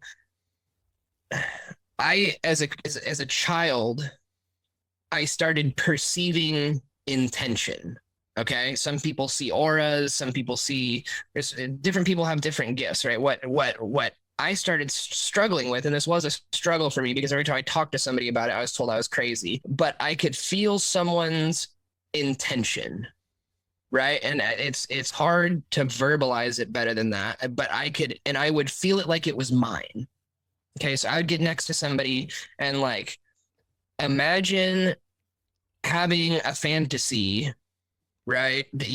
And that's the best way that I understand it, like a vision, or feeling something being formed in your mental space that you know isn't yours, that is bad, negative, whether it's someone getting stabbed or whether it's the way that someone was looking at me or looking at a child, right? Like I could feel this like it was mine, and it was like, what is this and whose thoughts are these, you know? And there were certain people, whether it was at church, it happened a lot at church, but wherever it was, where there were people that I was terrified to be around, and they're like, well, what did this person do to you? And I'm like, it's not what they did, it's what they want to do, you know? And like trying to explain that to an adult as a child, especially an adult that like doesn't have any sort of metaphysical understanding was very challenging. And that's one of the reasons that and the abuse, the trauma, where I started drinking daily at 12, and it was to shut that off. That was the only way I knew how to just make it all go away. Like I started perceiving all these things, and I started getting like weird downloads about stuff that I had never studied, and it scared me. And every time I talked to somebody about it, they told me that it was like It was not okay to feel that way. Like, you need to talk to a doctor. We're going to put you on medication. I didn't like taking medication, right? I was forced to take ADHD medication when I was a kid, and I ended up just trading all those for oxys. But like, I didn't like shutting, and it's funny to say that I didn't like shutting it off, because that's basically what oxy did, but it was different. Like, I don't know. I knew that if I talked to somebody about it, I was going to get medicated, right? And I knew that if I kept feeling it, if I kept experiencing it, I was going to talk to somebody about it, right? So I found out that when I drank, it all shut off. And so it kind of started this really long downward spiral. And I don't even remember how we got here, but psychic protection. As far as psychic protection, it's just not offering your consent, because these things are crafty and they're going to ask, right? They're going to, and it's like, just like when someone, there's a lot of schools of thought that say that if someone tells you what they're going to do to you and you don't do anything to stop them, then you have offered that consent, which happens a lot in the media, happens a lot in movies and stuff as far as disclosure. And some people believe that it's these negative beings trying to protect themselves from a karmic impact, right? Like, they told you what they were going to do to you and you didn't stop it. So now it's your fault that they're doing it, right? So there's a lot of ways that you can offer consent without being like, yeah, come on in. And so learning what consent is and how to manage that is huge. And then visualizing, and for me, I don't know that I've talked about this before, but for me, like, it started with me just meditating and kind of envisioning this barrier that I was inside. And I knew that it was impenetrable, right? And I knew that it was there for me and that I was creating it. Right. And it kind of slowly over time, as I worked this like a muscle, it started to materialize and it started taking shape. So I've heard of other people using similar techniques to practice the same thing. And it's going to look different. You're going to visualize it different.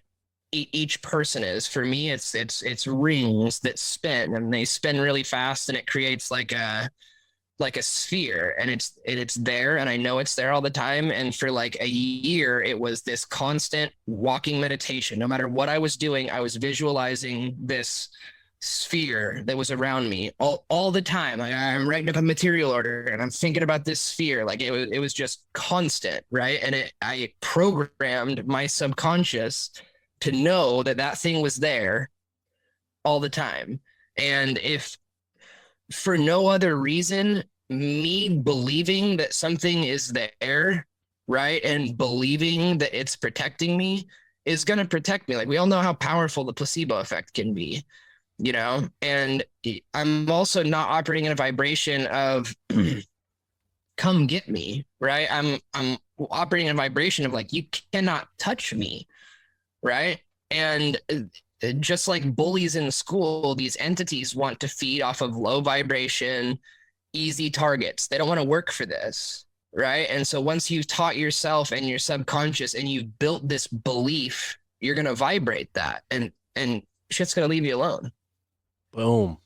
Well said. And yeah, you did. I don't know how you got there, but you tugged at my heartstrings along the way, man. And it is really powerful. And what you've done is you've highlighted in short work, like really the journey that one person can go down and what one person can overcome. And I think it's incredibly powerful, the tools that you've cultivated. And as you take us through this story, I'm visualizing it with you just as you're describing. And I agree with you 100%. Visualization is an extremely powerful tool that we can all use. And yeah, I ought to start maybe putting a bubble around my podcast and whatever, however I visualize my podcast in the, imagination space.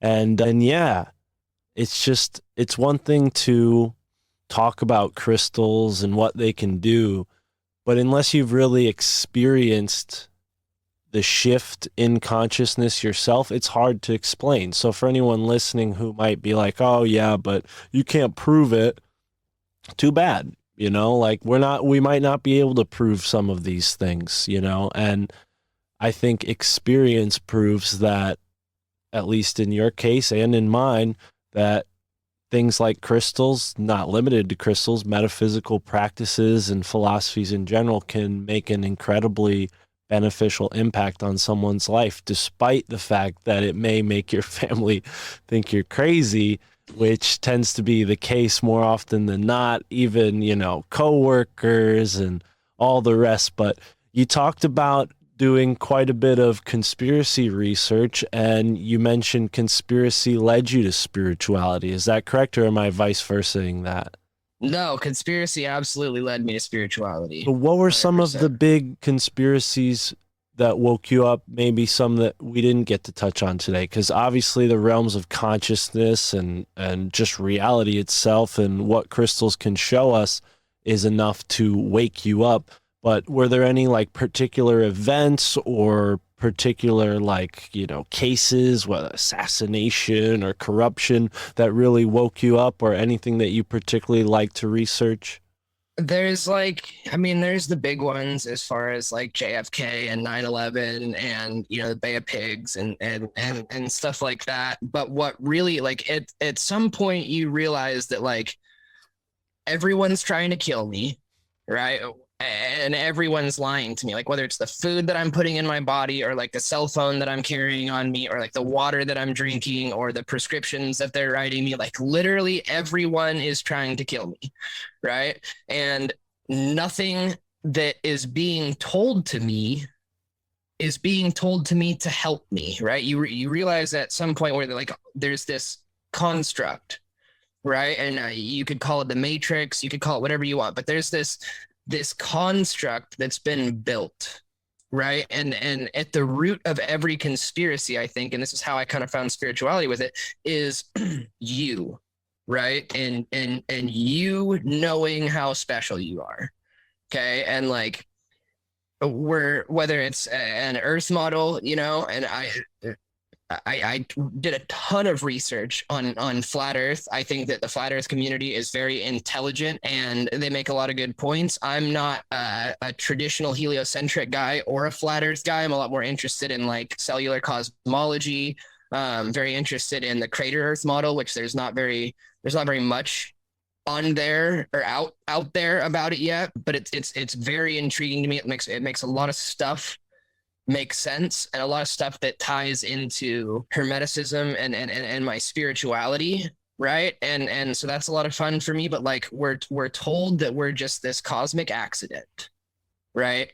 And that we're not special, and that there's probably a billion other creatures out here just like us, and like we're this virus, right? This universal virus is what we're taught to believe. And like we're taught to dislike each other, and we're taught to dislike this place, and we're taught to dislike ourselves. And I think that is what is at the root of every conspiracy, whether it's a small psyop or whether it's a giant psyop that you've been coached to believe your whole life, like an earth model, right? They're all the same. People ask me what my favorite conspiracy is, and it's like, but there's only one conspiracy, right? There's one conspiracy that is to keep me from understanding the divinity that is inside me, right? And everything is geared around that.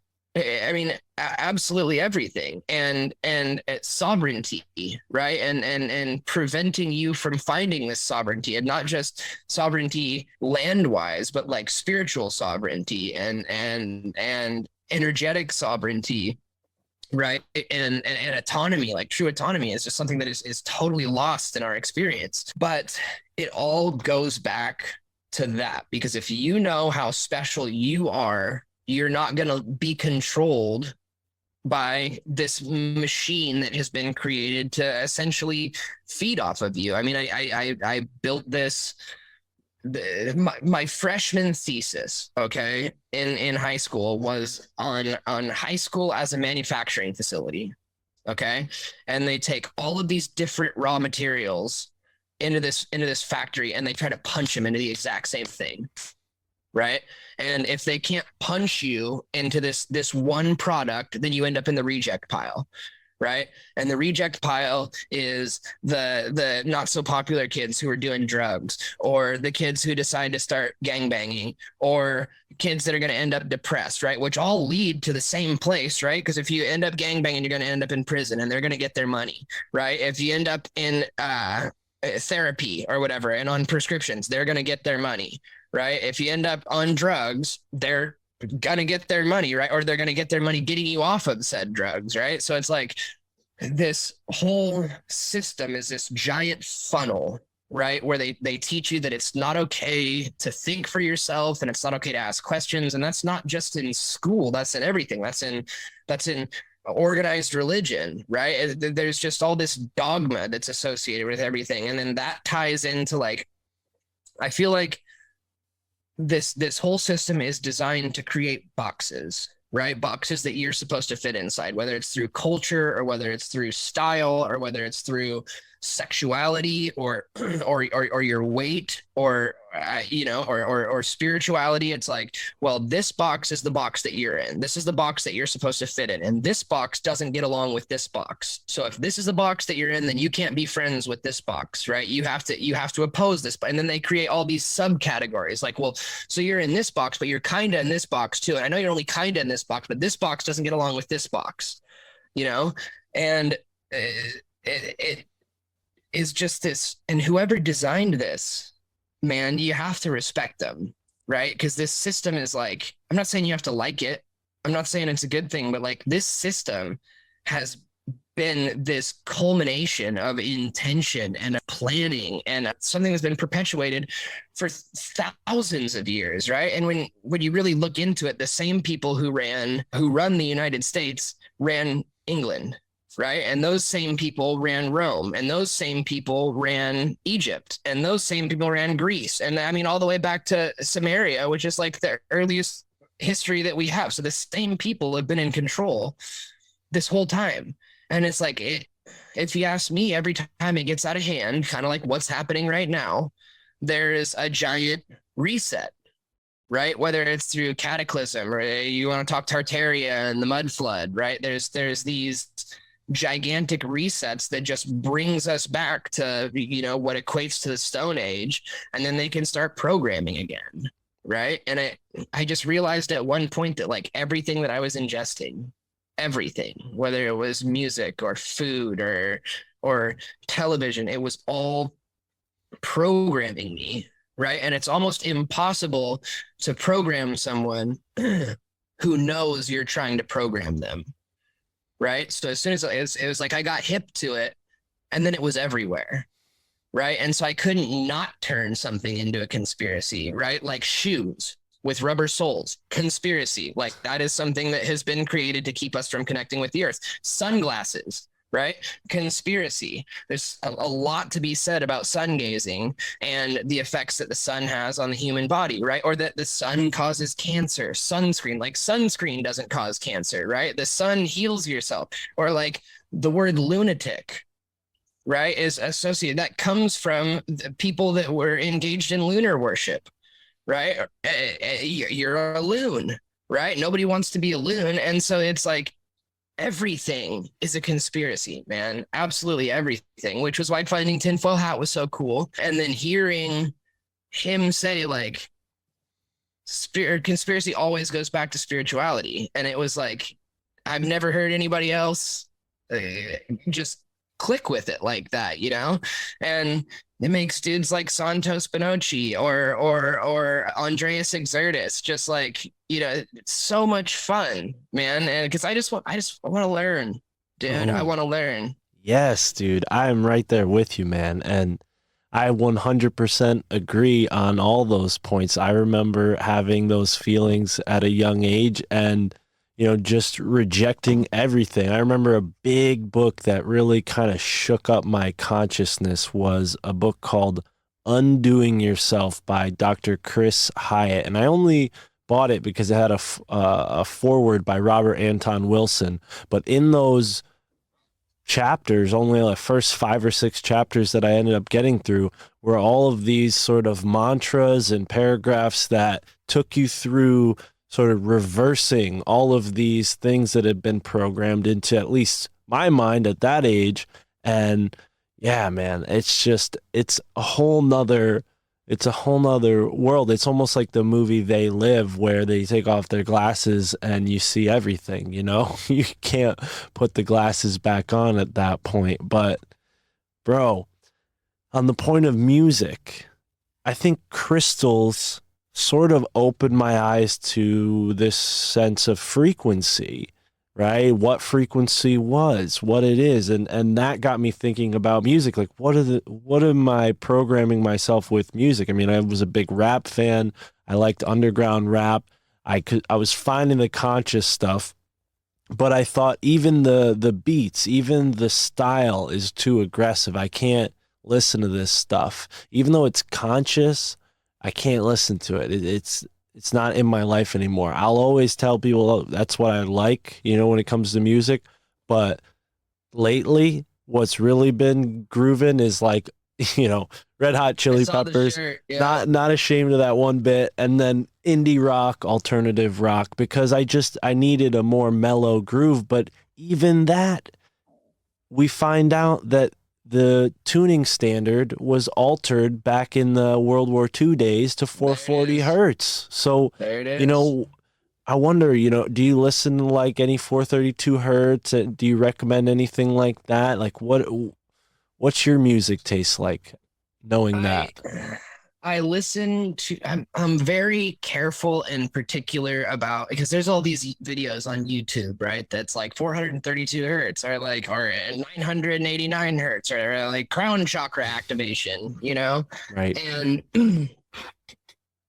you have to listen to yourself when you're listening to stuff like that. And I'm also very leery about falling asleep with something like that on, because we're very programmable on a subconscious level, right? And we're also very easily affected by things like frequency, right? And you don't know what the intention is of this person that is putting this out there, right? And so someone has this gigantic platform and there's all these people that are like, I want to activate my crown chakra.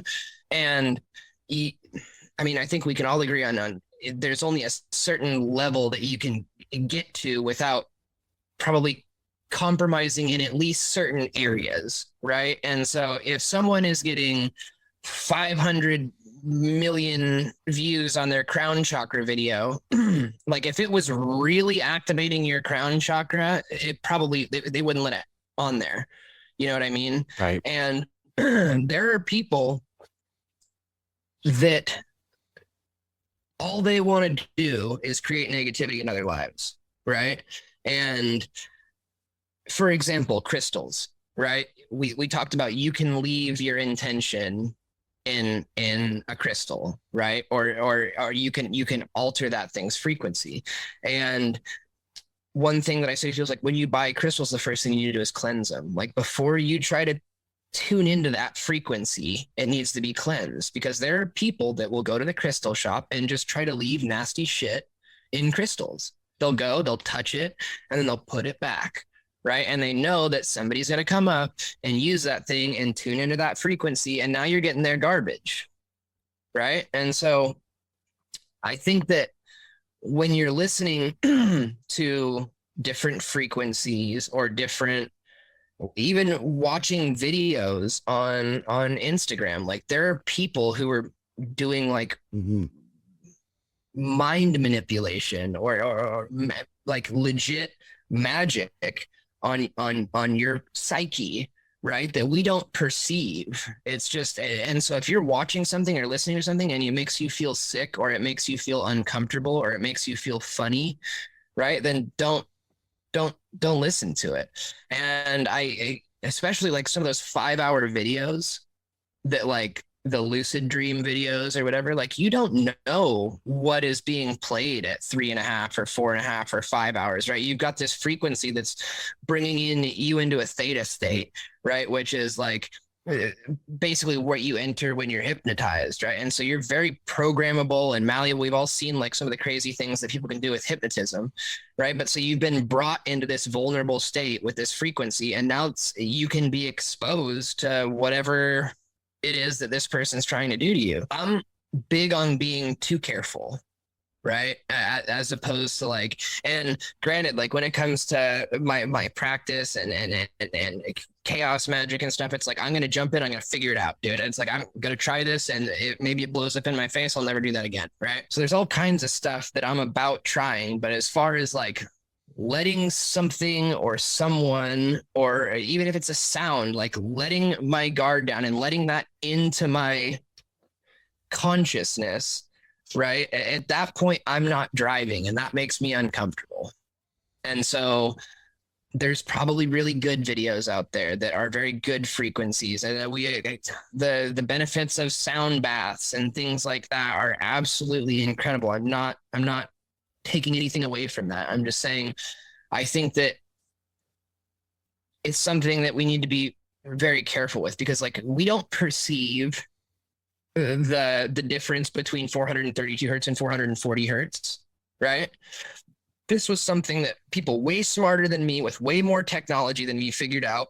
I think it was World War II when they started using it, right? Which is the same time that we started using fluoride in the water, and the same time that we started, and so all of this is connected, right? And now we're back to everything's a conspiracy. And so these things are very, very powerful, but they're not measurable or palpable to us, right? Or subliminal messaging, like we've seen Fight Club, where there's the picture of the naked dude that it pops up, and you don't know you see it, but your brain knows you see it. And that kind of stuff is very real. And so I would just encourage people to use their discretion and their discernment, and to try to keep, what I tell people is to keep your awareness in your third eye and in your gut, right? As long as you're operating from one of those two places or both, like you're going to have a pretty good idea of how something is going to affect you or your experience, right? And so if you're listening to something and your gut goes, man, this is kind of funky, right? Then turn it off. Just like when you're reading something, if it tastes like BS and it looks like BS and it smells like BS, then don't eat it, because it's probably BS, And we know these things. We just convince ourselves that we don't know these things, right? Like we just need to get out of our own way and stop humanizing things and stop rationalizing things, and just listen to our higher self. And that's, I hear people talk about the Christ consciousness a lot, right? And it coming back. So it's very big in the Love and Light community. And I like the ideology behind it, but where my brain takes that is like, where does that word come from? Christ, right? The Greeks used the word Christos, right? Which was a crystal. Okay, they found quartz crystal, and they believed that it was the ice of the gods. And so that's what Christos means, right? Which is where the word Christ comes from. So what to operate to be Christ-like is to be crystalline, right? And to be crystalline or to be Christ-like is to be operating in a vibration of unconditional love, right? And it really is that simple. To me, it's like, that's what we're here for, is to just get out of our own way and let that drive, right? Which involves releasing the ego and releasing the trauma and releasing the suffering and just embracing the experience, right? And I mean, again, these recordings can be really good, but yeah, I don't think we need that. I really don't. I think we got everything we need. And I think that us learning and working with these different crystals are just like us interacting with other people that are going to give us a fresh perspective. Right. Right. And that's such a beautiful way to put a ribbon on it. And I agree, man. I think what really is inspiring is what people do with the podcast in their own life. I love hearing people tell me they like the show and they love to listen, but what's really exciting is when someone gets inspired and they're like, dude, I looked into my backyard and I found out that this river connects to this, and there was this business that did this, and and they're piecing together this puzzle that they didn't even know existed so close to home. And the same thing happened to me once I learned about Michael Wan, Susquehanna alchemist, and another reason why I really liked your comparison to alchemy, because I do think that that's something that's a part of our lives that really they've mystified to the point where most people unfortunately remain ignorant to it their whole life. This process that you can just tap right into, and sometimes it takes a crystal to wake you up.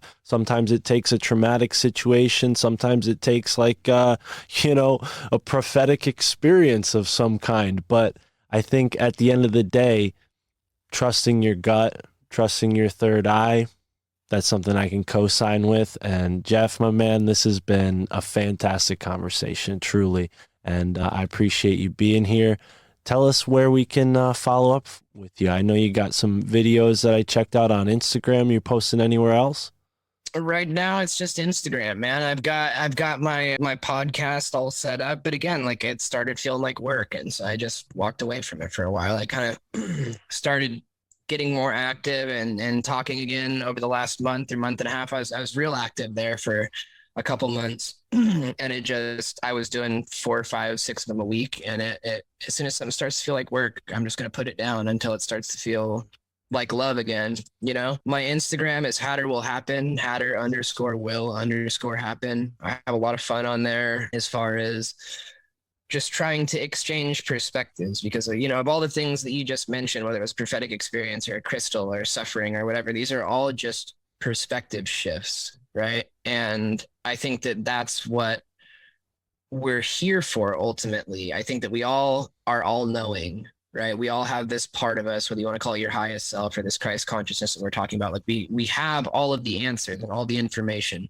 but what good is all of the information if there's no perspective to go along with the information? So that's what I think this experience is to come here and experience all these different perspectives so that you can apply it to this gnosis that we already have, And so whether it's somebody who wants to argue, or tell me I'm wrong. I love being told I'm wrong, man, because it really makes me look back at myself and at what I'm doing.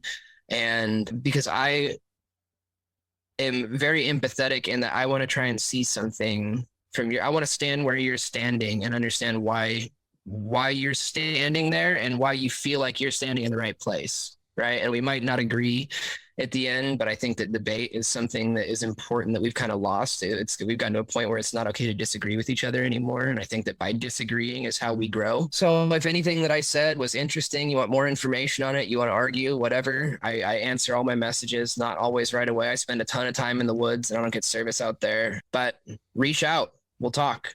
I appreciate the platform. I appreciate the opportunity to be heard. I appreciate the conversation. So if you ever want to do this again, man, you let me know. Please. Yeah, I would love to. And before we go, what do you have in the works for this year, 2022? You're going to be spending a lot of time in the woods? I am. I've got some more road work going on. I spent about 2/3 of the summer last year just on the road, living in my truck, working out of town. I spent a ton of time at Mount Shasta. It's a very special place to me. I was kind of called. I wasn't kind of called there. I was called there in a dream and went and stumbled upon this family, this big gypsy family that lives there year round. They brought me in, kind of did this off-grid spiritual community thing for a lot of the summer. Spent a lot of time in Southern Oregon on the farm. I got family that is pretty big in the cannabis industry down there, and so. I just want to experience as much as I can, man. I've got some road trips planned. I want to see. I've never been out of the Pacific Northwest, man. I've been to California. I've been to Arizona. I've been to Nevada, but I've never been like east of Montana. I really want to get that way and feel the energy. I want to check out Crestone, Colorado this year. Just exploring, man. Well, I know you as little as possible. I know you West Coast folks don't tend to think that there's much going on the East Coast because there is so much on the West Coast. It's hard to compare. But if you ever do make your way out here, brother, I would love to show you around. There are places that I'm sure would fascinate you. And one place in particular, Herkimer, New York, for a crystal person, You would love to go to Herkimer, New York, brother. It's on my list, dude. So is Arkansas and North Carolina. I want to go where there's crystals in the ground, man. You already know. Well, brother, take you up on that, brother. I might take you up on that. Please do. And I hope this is one of many conversations that we have here on the show. And for those listening, thank you so much for tuning in. All right. Thank you so much for being here. Thank you for tuning in to another episode of My Family Thinks I'm Crazy podcast with your lovely host, Mystic Mark. I think Jeff did a fantastic job of breaking down crystals, the science, and he also went deep and shared some really heart-wrenching things about his life and how he overcame those challenges, which I think is really admirable. And he was very brave to share all of that with us here on the show. And I hope that resonates with you guys, and maybe you'll feel inspired to buy a crystal yourself or find one. I've found some in the woods before, along streams and maybe along certain ledges, mountains, things like that. Or you can go over to our Ko-fi store. You can find it on myfamilythinksimcrazy.com. We sell wire wraps, we being me, made by yours truly. I've been wire wrapping much longer than I've been podcasting. Wire wrapping, of course, is a type of jewelry. If you're not familiar, go check it out. You have no excuse not to. If you've listened to a whole podcast about crystals, why not buy one from yours truly? We've had a couple people buy some so far. But anyways, thank you so much. Big shout out to Jeff. And today is a Wednesday special episode, so I have a two-parter for you. This next part is going to be with my buddy Alex, who joined us on a conversation with Andreas Exertus a while back. He and I talked about Tartaria when we were co-workers way back when, but I'll get into that soon enough. Thank you for being here. Thank you for tuning in. We had an amazing walking tour. Thank you to everybody who showed up. Shout out to Elle. Shout out to Rob. Shout out to Jay Henahan, How to Kill a Sacred Cow podcast. And shout out to Dave, a new friend who found out about the meetup through the highersidechats.com. We definitely plan on doing more of those in the future. Big shout out, of course, to my girlfriend Tara. She was there and helped out with the tour, added some context, and also took some really cool pictures that you can see on our Instagram. Go over to My Family Thinks I'm Crazy on Instagram. Those pictures will be up by the time this episode is out. While you're at it, join into the Telegram group. There you can find Rob and Elle and Jay and a bunch of other really great people that support the show. We got a great community there. Shout out to everybody in the Telegram. You all rock. And shout out to all the awesome people on YouTube commenting and supporting the show. Shout out to everybody supporting the show on Patreon. We have a couple new patrons that are all about to receive spirit animal names. That's right, we're doling out some new spirit animal names. Sign up to the Patreon if you want to support the show. Keep it going. Get a spirit animal name, plus a bunch of bonus episodes. I apologize, I haven't been doing the Library of the Mystagogue. I am moving soon. The library is moving, so we'll have some of those episodes coming back in April. Anyways, let's get to spirit animal names. So first up, shout out to Leo Cadia. Right on. You are Sundance Dragon. Wow, look at that. You're the Sundance Dragon. Sundance represents self-sacrifice. Dragon is probably one of the more sought-after spirit animal names, if I had to take a guess. Next patron, and we got to give a big shout out to this guy, because not only is he supporting the show on Patreon, but he is contributing his talent. He created the Instagram page Loco Listens. He's been shouting out everybody in Alt Media United, and I really dig that. I appreciate it. And not to mention, he's also a local supporter. So big shout out to you, Jake. Thanks for supporting on the Patreon. Your spirit animal name is... All right. You got the Phoenix card and the Field of Plenty card, which represents ideas and needs manifested. And to be honest, you did come in big time for me. You manifested, or I manifested this sort of thing here where, you know, a while back I was like, you know, I really could be doing more to promote the show on Instagram. And here comes this guy who's like, yeah, I'll promote it for free. I love the show. I love to listen. that's awesome. That's synchronicity, folks. So, Jake, big shout out to you again. And your spirit animal name is the Manifested Phoenix. And last but definitely not least, we have Donna joining us on the Wise Guys tier. Big shout out to you, Donna. Your spirit animal name is the Mysterious Lion. Boom. You got the Great Mystery card, which represents the original source. You got the Lion card. Wow, a lot of really cool spirit animal names this round. Sign up on Patreon to get your own spirit animal name, as well as a bunch of bonus content. I put the videos up there. We also have our videos on Rockfin if you like viewing the show rather than just listening to the show. There are ways to do that.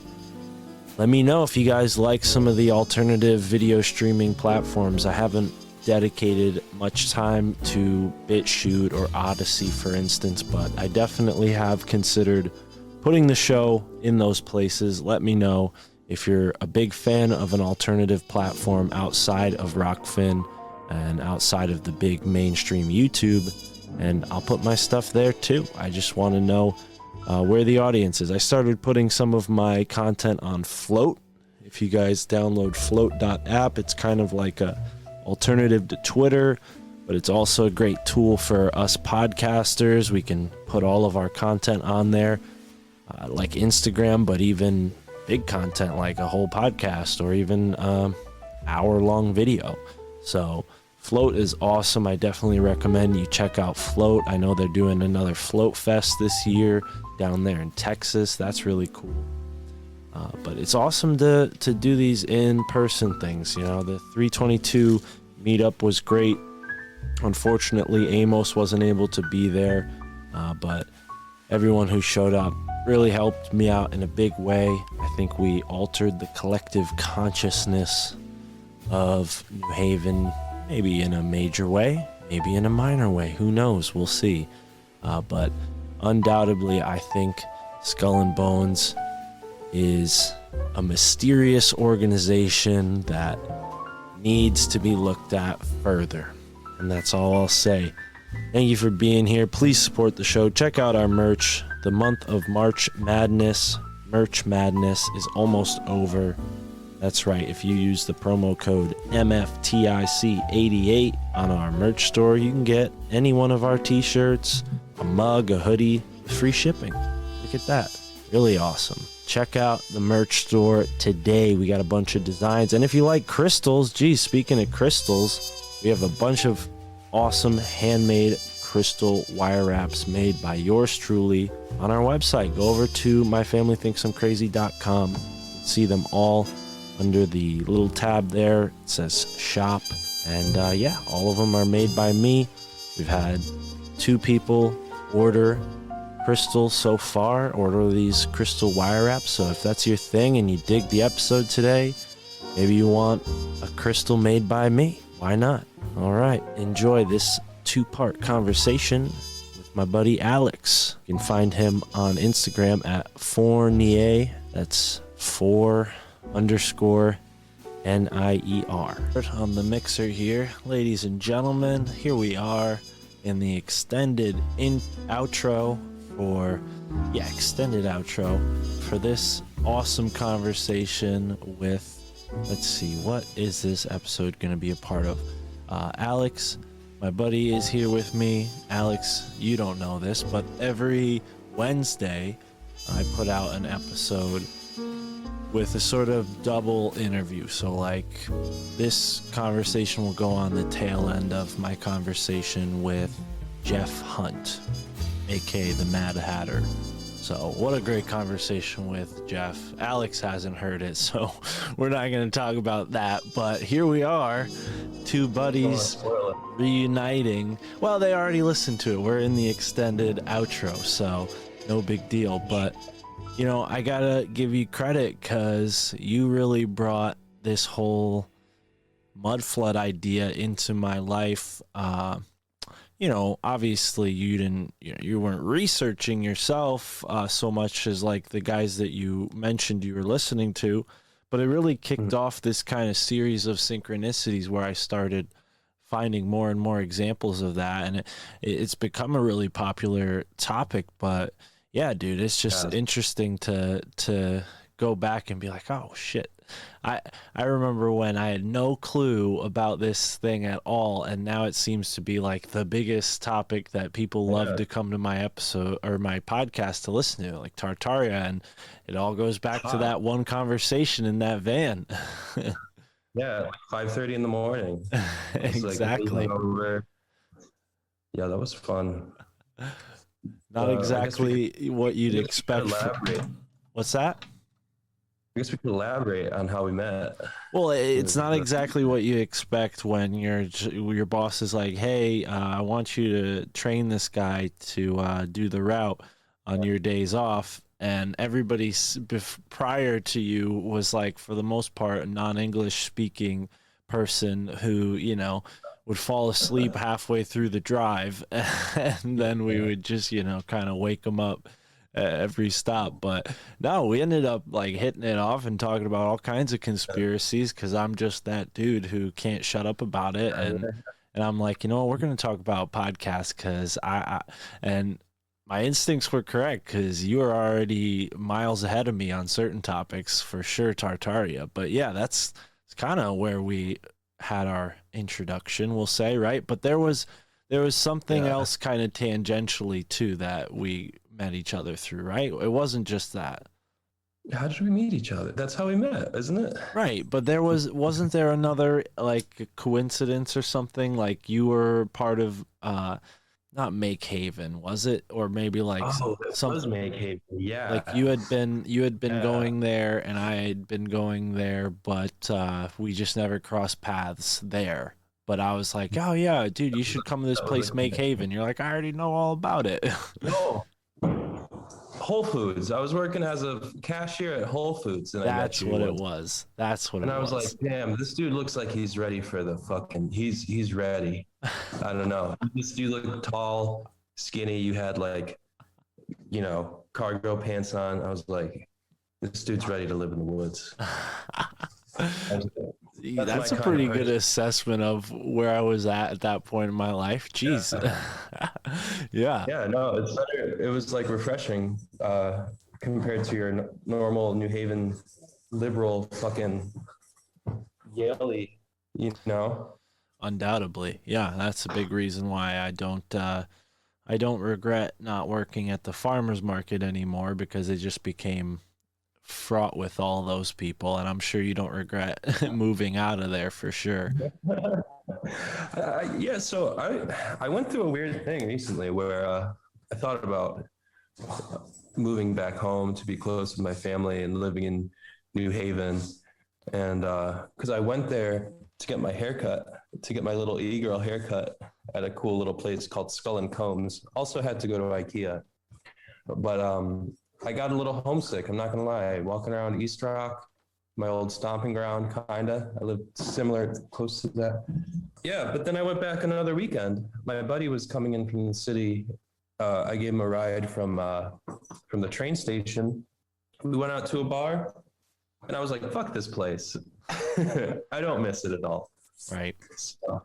Yeah, it definitely has its drawbacks, but I know what you mean. There's a sort of landscape spirit energy going on in New Haven that I haven't quite placed yet, but I didn't know you get your hair cut at Skull and Combs. What have you learned about that barbershop? I mean, are they associated with who I think they are? They're 32 degree Freemasons. Okay, that's I'm just kidding. It was just like some Mexican guy who cut my hair. I don't know. I think that it's just a cheeky pun on. It's a cheeky play on words, you know. That's as far as I read into it. They do like the new mullets and those trendy haircuts that girls get. So I figured I'd hit them up. Hold on a second. My dog is like licking concrete. It's nice seeing you again, buddy. Agreed. I feel like the world has changed so much. I mean, we stopped talking around the time of or we stopped hanging out. I moved out around the time of COVID. At that point, we were like, they're gonna fucking they're gonna vax us all and shit, which they kind of did. I remember having those conversations. Yeah, we were kind of like, yeah, on the sort of precipice of this. I don't think I even started the podcast yet at that point. It wasn't until after you moved up to Albany that right? It was like 2020 fall that you guys went up there, right? And then we did that one podcast with Zerdis. Yeah, that guy's cool. And that was that.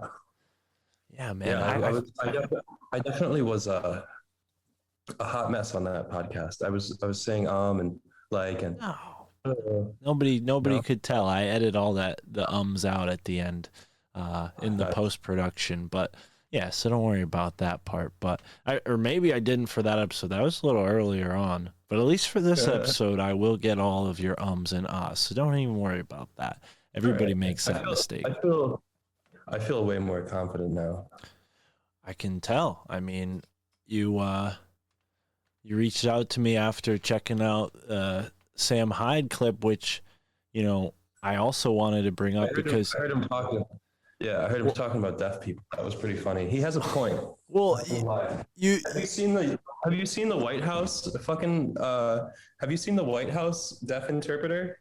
Oh yeah, no, I know exactly what he's talking about. I've seen it too and scratched my head like, who's actually tuning in for this person? Like, this looks like It's just very clever to point that out because that's something that I think everybody notices, but no one ever fucking can like put their like nobody has ever mentioned that probably before. Well, also, if you want to pick a group of people who won't get offended from listening to a podcast, it's probably the deaf. I mean, if there's any group that you can't offend through a podcast. In that way, they're on our side for sure. But I have to give you credit because I had no idea who Sam Hyde was. And you were like, oh, dude, you got to check this guy out. You would think he was funny. And he was very hard to get into just because he was A, banned all over the place. And then B, a lot of his content is very like enigmatic, I'll say, in a funny way once you get the joke. But when you're not in on the joke, it has a sort of, like boundary that you have to overcome. But then when I found out about the Adult Swim thing, I'm like, oh, this is very similar to my, the sense of humor I had when I was younger, before I was red pilled, before I knew about all this stuff. And I thought that dark comedy was funny. It's cool to see that he's kind of like red pilled, but not like over zealous about it, but also like, dark comedy. It's not everything I agree with as far as sense of humor, but it definitely is anachronistic to what comedy seems to be doing right now. Hence why he's banned all over the place. I mean, Sam Tripoli says all the time, they're just like touch but safe, dangerous, Yeah, well, comedy is kind of eating itself at this point because I think the Trevor Noah's, although I know Trevor Noah is taking a turn now, he's defending Trump and stuff, which is crazy. But I mean, people like Stephen Colbert, who at one point, I mean, this is a dead horse. We all thought he was funny and shit at one point, but once the Overton window shifted so fucking hard, it's like they just became irrelevant, and people like, Sam Hyde and this kind of like, I would call it like realism, like realist humor, even beyond, being red pilled or whatever, like conspiracy, I think it's more, it comes down to realism and like, I don't want to say nihilism, but kind of like a realistic sense of, hold on, my dog, Birdie boy. He's like licking asbestos from the walls. Bird, come here. Here, he's his own man. But yeah, I'm glad you're able to work that out. It's interesting that you were a pivotal part of that whole unification. Yeah, I'll tell you, for someone who knows Sam Hyde, you'll probably appreciate this more than anyone else I've told, but it was definitely weird talking to him. Like he's not like putting on a character. I think he really is that person all the time. I don't know how true that is. That's just my experience through emails. It's very nice, but I also could tell that he was also probably getting hundreds of emails. And Right. I asked him to be on this podcast, and he never got back to me on that. But at first, he was like, yeah, I'm going to fly into the studio and do the podcast in person. It'd be way better that way. And I'm like, sure, go for it. I was almost like, are you trolling me? Because that sounds like a put on, like you're really enthusiastic about this. And then, yeah, it turned out that I don't know if he was trolling me or not, because he ended up not flying in, but he did make it on Zoom. And I don't know. I mean, obviously, you know this because I told you all this, but it was supposed to be an episode for the main show. Ended up going behind the paywall because, Sam just doesn't want to give somebody like an easy softball to go and say that their podcast is offensive. I mean, I was probably doubling. Next thing you know, your Patreon is shut down and you're fucking on the street. Well, yeah, I mean, that's what happened to Sam already. His Patreon's been shut down once before. So, yeah, it definitely is understandable. I felt like maybe doubling down, too, because they just had Gavin McGinnis on the week before. Okay. I respect it. Yeah, that's funny. Gavin McGinnis.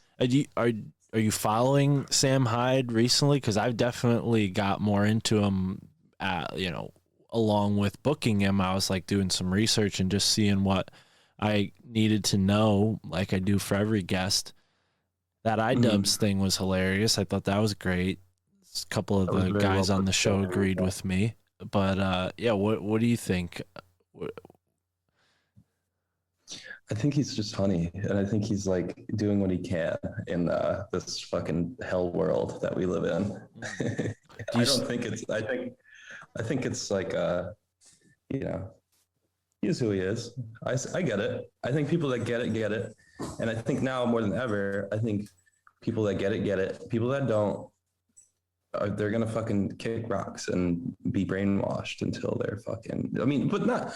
It's one thing to not get fuck with someone's comedy, right? There's plenty of comedians that people say, oh, and I just don't think they're funny. But to be against anything or any kind of art or, I think it's just politics. I think politics have ruined basically any sense of continuity that Americans have as a happy-go-lucky society that is formed around the nuclear family and dudes being dudes, fucking talking shit, because now you have like this fucking hybrid workforce, where you can't say shit to anyone or else you'll end up, getting fired. And I mean, that's happening, but it opens the door to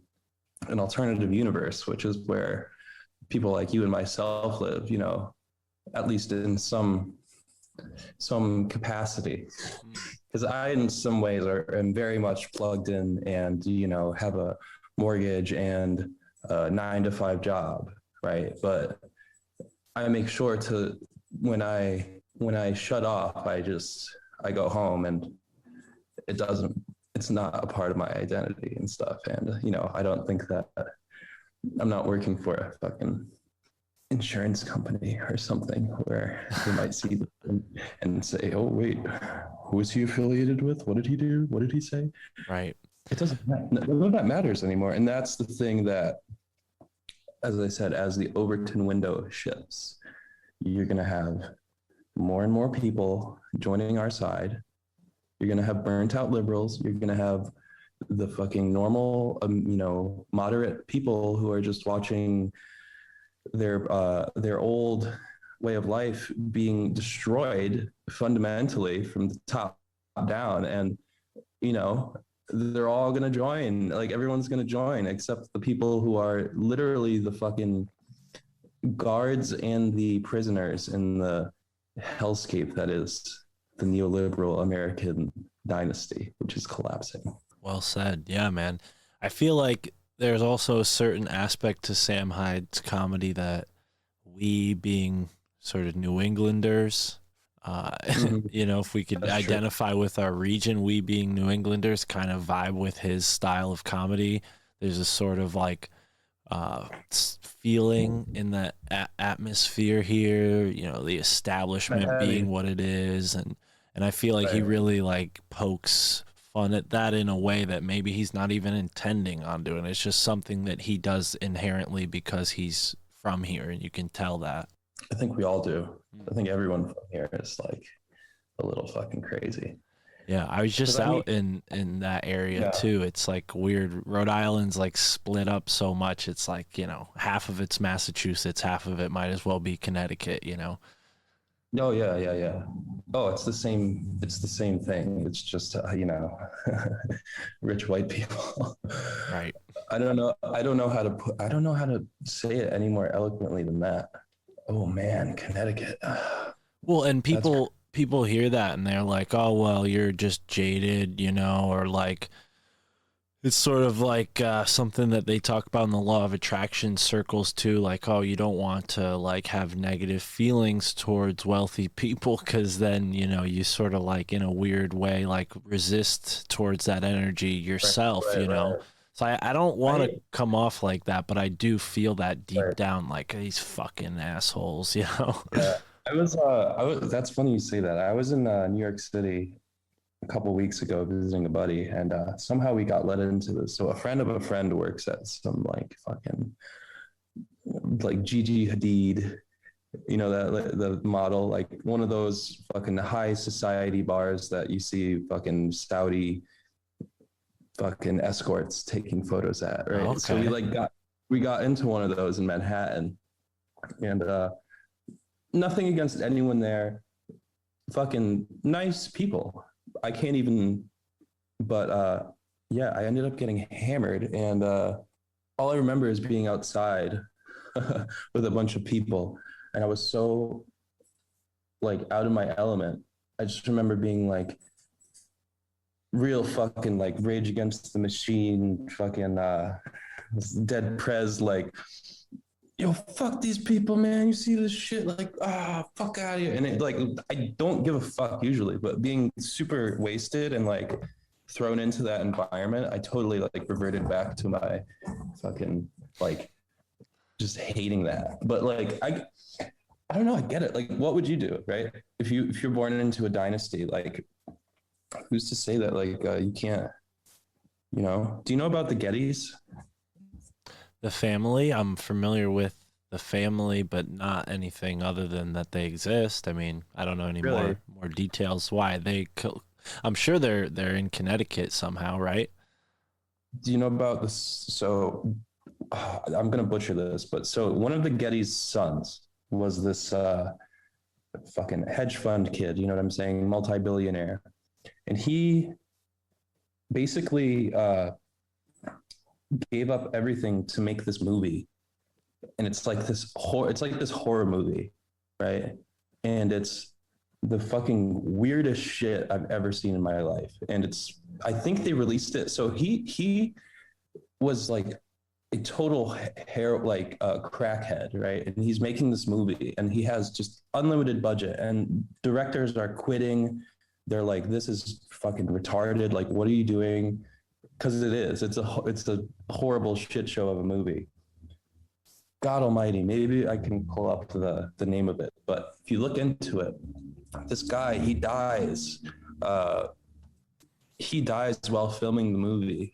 He like overdoses in the house that it's being filmed in, like this mansion. And the movie like never gets finished.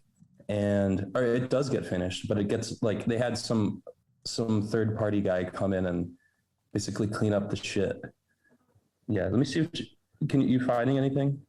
I'm looking it up right now. It's not exactly it's like the Evil Inside. That's, I think, the name of the movie. And it's like this tale of this fucking wealthy, you know, top society member who fucking like, it's very dark. It's very satanic, but you can tell it's like so unique because it's this happened out in California. Tortured Soul, yes. The same house actually that Brittany Murphy died in. I don't know if you know who that is, but she was this like kind of hot actress in the early 2000s. Huh. And she died there. Yes. I don't know the time period, but yeah, super haunted, super weird. Is it Andrew Getty? It might be. It says Andrew Getty spent millions of dollars in the better part Yes. of a decade attempting to make his directorial debut as a filmmaker, only to see that dreams, and then the quote cuts out. Let's click the YouTube. Hold on. Yes, that's it. Watch the trailer for this movie. You'll be like blown away. And the grandfather was like notoriously like an asshole. So like one of the descendants, like the grandkids got abducted somehow, like they were traveling and someone found out they had money. So they like held him for ransom. And the dude like chopped off this guy's ear and sent it to him. Like, and this fucking Getty dude was like, he was such a hardened, fucking old money type person that he was like, I'm not even going to pay his ransom. Like, and they chopped off his ear and sent it. And like his whole family is just like, I mean, I can't speak on, I don't know them personally, but it's a pretty interesting spectacle if you dive into that world. And it just brings me back to that kind of dynamic with the rich, it's like, it's pretty strange. It's interesting you mentioned that because I did have a guest on my show, Mr. Brian Cote Noir, who retranslated and put together a museum quality version of the Emerald Tablets of Thoth. And at the beginning of our interview, he just was like, yeah, the Getty Museum recently bought a copy of it. Like, that wasn't even like a question. He just brought it up. So yeah, that's interesting. I don't know how they made their money. I think it was like oil or something. Oh yeah, that's the gas station. We used to go to the Getty down in New Haven. That was like the thing. Like you'd be like, yo, go to the Getty and get me this at the Getty. Like that was always like, that's what I think of when I think Getty, is like being in New Haven in 2015 and 14 and 16, around those years, and hanging out with the dudes at the frat and just doing that thing, living that life. Yeah. So like the stock images, anytime you see a picture of some fucking, it says it's got the watermark. So I don't know. It's kind of, there's a lot of money in just owning archival material. Yeah. Which is why anytime I get a chance, and I go to estate sales often, and not as much this year because of certain circumstances, but last spring, I spent a lot of time in deceased rich people's houses, and anytime there was any kind of books or magazines or things like that, I would rummage through them. And I have an original World's Fair like photo book from the fucking 1800s in my attic right now. Damn. What'd you find in there? It's just all the pictures that you see on these fucking like Tartaria people like reposting. It's like the OG. Like I have like the original here. Yeah. Oh, dude, we gotta. I'll get a bunch of fucking crazy people showing up trying to rob me from my. Oh no, we won't tell them where you live, but we ought to do like, if you ever scan those or something, we ought to do like a slideshow or something and check them out. So I was thinking about doing a ASMR read through to put on YouTube. ASMR read through? Why? You know how people read books? I don't know. I think it would be funny just to have that. And I would be wearing like little gloves, like I don't know. It was just it's a wild thought, but no, I'm with it, dude. If you want, I'll set up that YouTube channel. We'll do it. ASMR reads. I'm into it. Yeah, I have a couple of ideas. Yeah, ideas are important, but I ought to find out. Yeah, dude. Shit, I want to go to some estate sales. I've always heard of those things, but I've just assumed that they were for like furniture and those kind of knickknacks. I never really thought of the possibility of digging through people's old book collections. That's exciting. Yeah, it is exciting, and people usually overlook it because you get a lot of vintage clothing is what's hot. So I mean, I collect that too, but usually that's where you see people.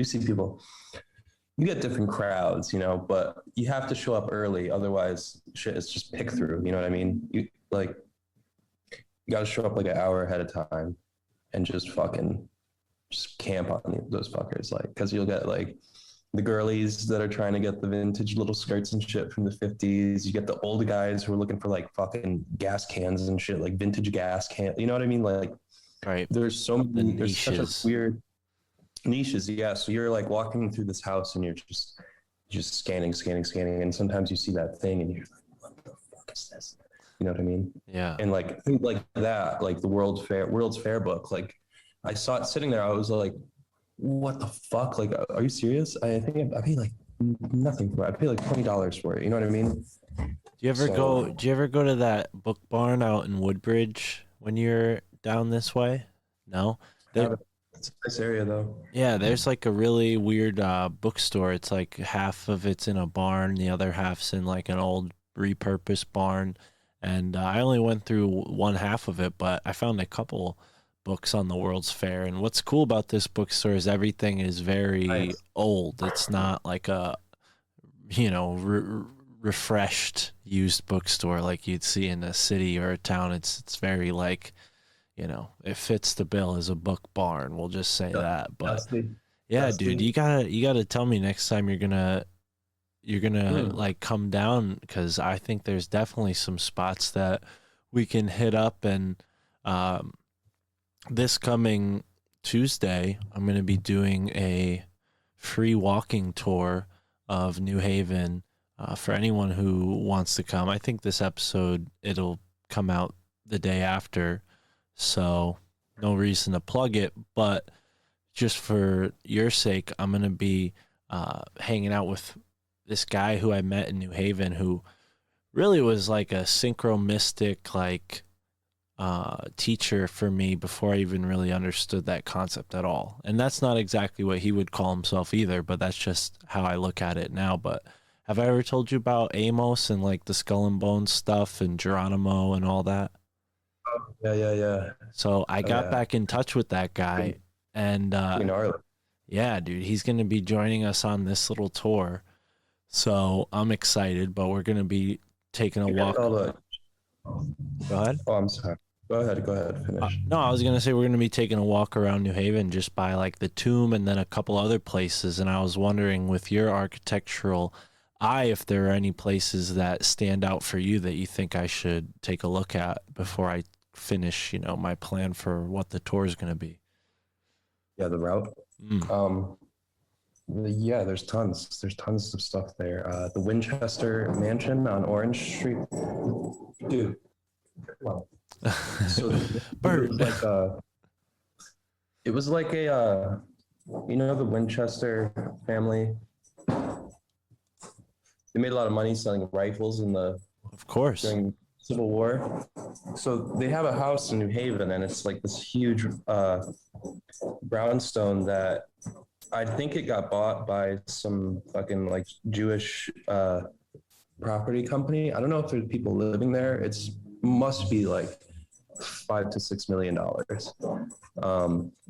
But that house is pretty cool. Anything down Orange, that part of East Rock, and Whitney Avenue, because Eli Whitney, the cotton gin dude, he built that whole city allegedly. I don't know, or I don't know if it was there before that, but that's at least the narrative, that these rich, oil baron type people would come in and just build on. They would build for the sake of humanity, libraries, things like that. Whereas now you just have the rich fucking buying plots of land and fucking hoarding wealth and being fucking assholes. I mean, I'm sure there are some philanthropic people, but I guess back then it was more societal. There was more societal acceptance in giving your wealth back to the people, even if just so that they can work for you and make you more money. You know what I'm saying? It's kind of like the Henry Ford mentality, where he wanted every person who worked at his assembly line to be able to afford the vehicles that he was putting out. You know what I'm saying? Rather than Bezos telling people to fucking eat shit. Yeah, I Take off the Venus rocket. yeah, well, speaking of rockets, did you know that Parsons is from Springfield, Mass, which is like, basically right above Hartford. It's like the sister city to Hartford or something like that. Or some I don't know if they're sister cities. I think Springfield's sister city is something weird, like in another country or something or other. But yeah, I was learning about all sorts of stuff concerning Connecticut, and just diving into this mystery and talking about it a lot on the show. And somebody who lives out in Italy, who used to live in Springfield, Mass, reached out and was like, "Hey dude, I'm inspired by your research. I put together this like research of my own.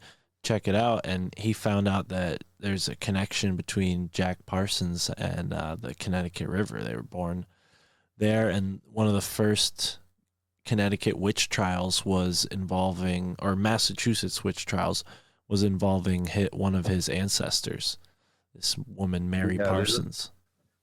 Oh yeah, that sounds familiar.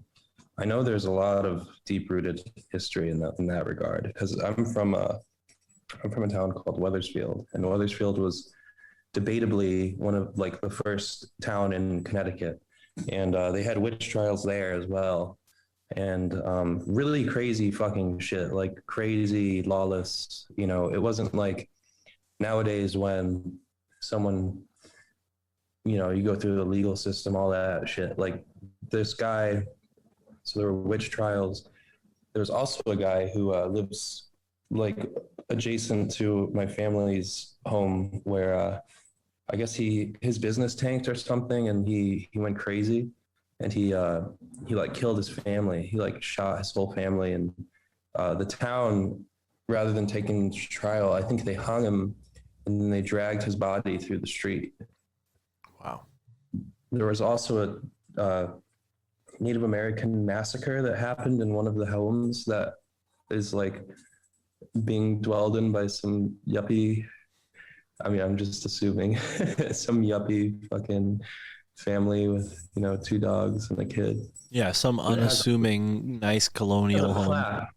Yeah, it has a plaque on the thing saying this is where the massacre, whatever, took place. So there's a lot of really dark history around here, and I think it still kicks around to this day, to be honest. I feel like the New England area has a very, very heavy it's got a heavy soul. It's just kind of old, and I think for whatever reason we ended up here, and we kind of interact with that maybe more consciously than other people. I mean, think of all the people who are just working for, for the pharmaceutical companies or Aetna or whatever, fucking, just doing the rounds. They don't even like, there's like that too. So the Pink Boys. What? Have you ever heard of the Church of the Subgenius? No. Oh man, we just talked to this wild dude, Reverend Ivan Stang, and their whole culture, their whole like subculture is like, everybody in it is a subgenius, and the conspiracy is out there to rob your slack, and people who don't get it are pink boys, and they go along with the system, so to speak. Wow, that's cool. I think you would love the Church of the Subgenius. You should check it out. They're a bunch of they were around like making art, and a lot of artists were inspired by them. You probably seen the Bob's Head thing. It's pretty infamous, even though most people don't know where it's from, myself included, for many years. It's something that I think we're sort of coming to, like you said, like this cultural Overton window where that bleakness that is the foundation of our modern society is eventually going to bleed through the pores, and this sort of fake veneer that's been what America's been characterized as is going to be kind of shredded away to some degree. We're going back to our roots. Right. Oh, cool. Is this a pink boy? No, this is the Church of the Subgenius's prophet, Bob Dobbs. He's a traveling salesman who preaches the word of Bob. That's cool. But yeah, it's just some weird shit that I found, and then we reached out to the guy who founded the thing, and he was cool enough to come on the podcast and tell us about it. But yeah, just a weird thing. Definitely recommend you check it out. That is weird. That's crazy. Oh man, I wish I had more time. I don't, I kind of am, I know what I know, and I pick up little things, but. Have you seen anything weird in Albany since you've been up there? I mean, just your standard abject poverty and kind of class divide of, just it's okay, honestly. I don't know. It's a weird place. It's all kind of the same though, It's kind of like it's like an upscale Hartford a little bit, Well, they have Hartford that weird egg thing in the skyline as you're going on the highway into the city. It's like the brutalist state capital situation. Yeah. What are your thoughts on that with your architectural eye? I think it's ugly as fuck. I think that brutalism is meant to destroy your soul and make you fucking feel small. I pretty much that's like what the objective is, because it's all it goes back to like Bolshevism and communism and whatnot, where it's like the state is like God is dead. The state is your new daddy. And, it's everywhere though. Every major city has it, Hartford has it. Hartford was destroyed. Hartford was like the most beautiful city in the world. Like Mark Twain, I think, said that it was like the most beautiful city he's ever seen. But in the 80s, all the banksters and shit and the, big corporate people basically knocked down a good portion of it, cut off the river with a highway, and it just kind of lost its identity. And now it's just a absolute hellscape. I mean, I don't know how much time you spent there, but I grew up, 5 minutes south of the border, and it's not good. And every time I go back, I think, oh, maybe it's changing. Maybe there's some people. It's still shit. I spent a lot of time there. I mean, we both know what being delivery guys is like.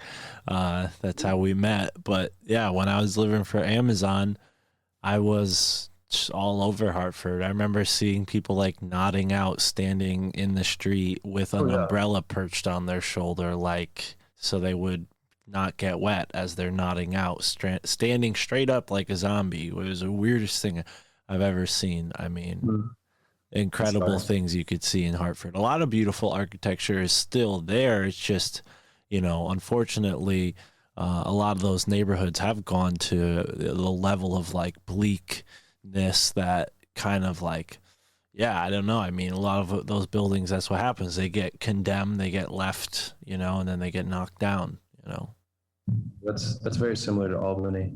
Holy Christmas. There's like doing something naughty up there, but I'll just let him rock. I'm trying to let him explore the house more. Well, yeah, you're rebuilding something like that yourself with this project on your house. I'm sure that's been a learning experience. Yeah, you get to really deal with the governmental bureaucracy, but it's kind of goes back to the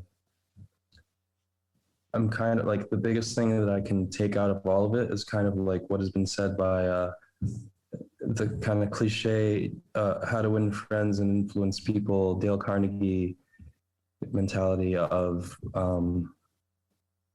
it just pays to be good and like treat you don't want to create enemies, you know, especially when you're dealing with like permits and governmental bureaucracy. So I think once you show them that you're not just a complete babbling idiot, and you kind of stick your you let it hang a little bit, like they kind of give you the respect that you need, and things move smoothly.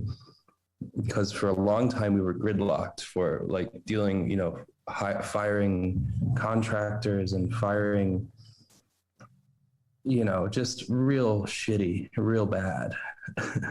And now, you know, you just work through it and you feel like at the end, you know, that it's kind of all worth it.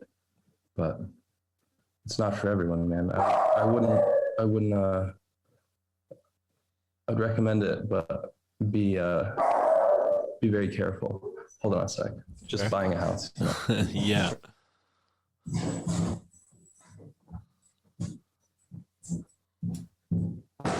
Yeah, he's not the brightest, this one. I remember. Oh yeah. Well, you're not the, but yeah, so that's life, I guess. That's where we're at. I hear you, man. Yeah, no, I think that's what, you know, going back to Tartaria makes a lot of that stuff so interesting, because it really shows maybe an explanation for why they would pass up these beautiful buildings, not just to recreate this sort of brutalist fascist landscape, or not recreate but create it, but also maybe to take us away from that, you know, whatever that magic was that those buildings had, call them Tartaria and, or whatever you will. A lot of people talk about how there's sacred geometry involved in the architecture, and, you know, the energy of the land was taken into consideration, and the water features were taken into consideration. And you just don't see that with the modern glass and steel and concrete. What is he, chasing a poltergeist around there? He might be. It's a little ski here right now. Yeah. Who knows, really? I got into the Tartaria thing strictly for the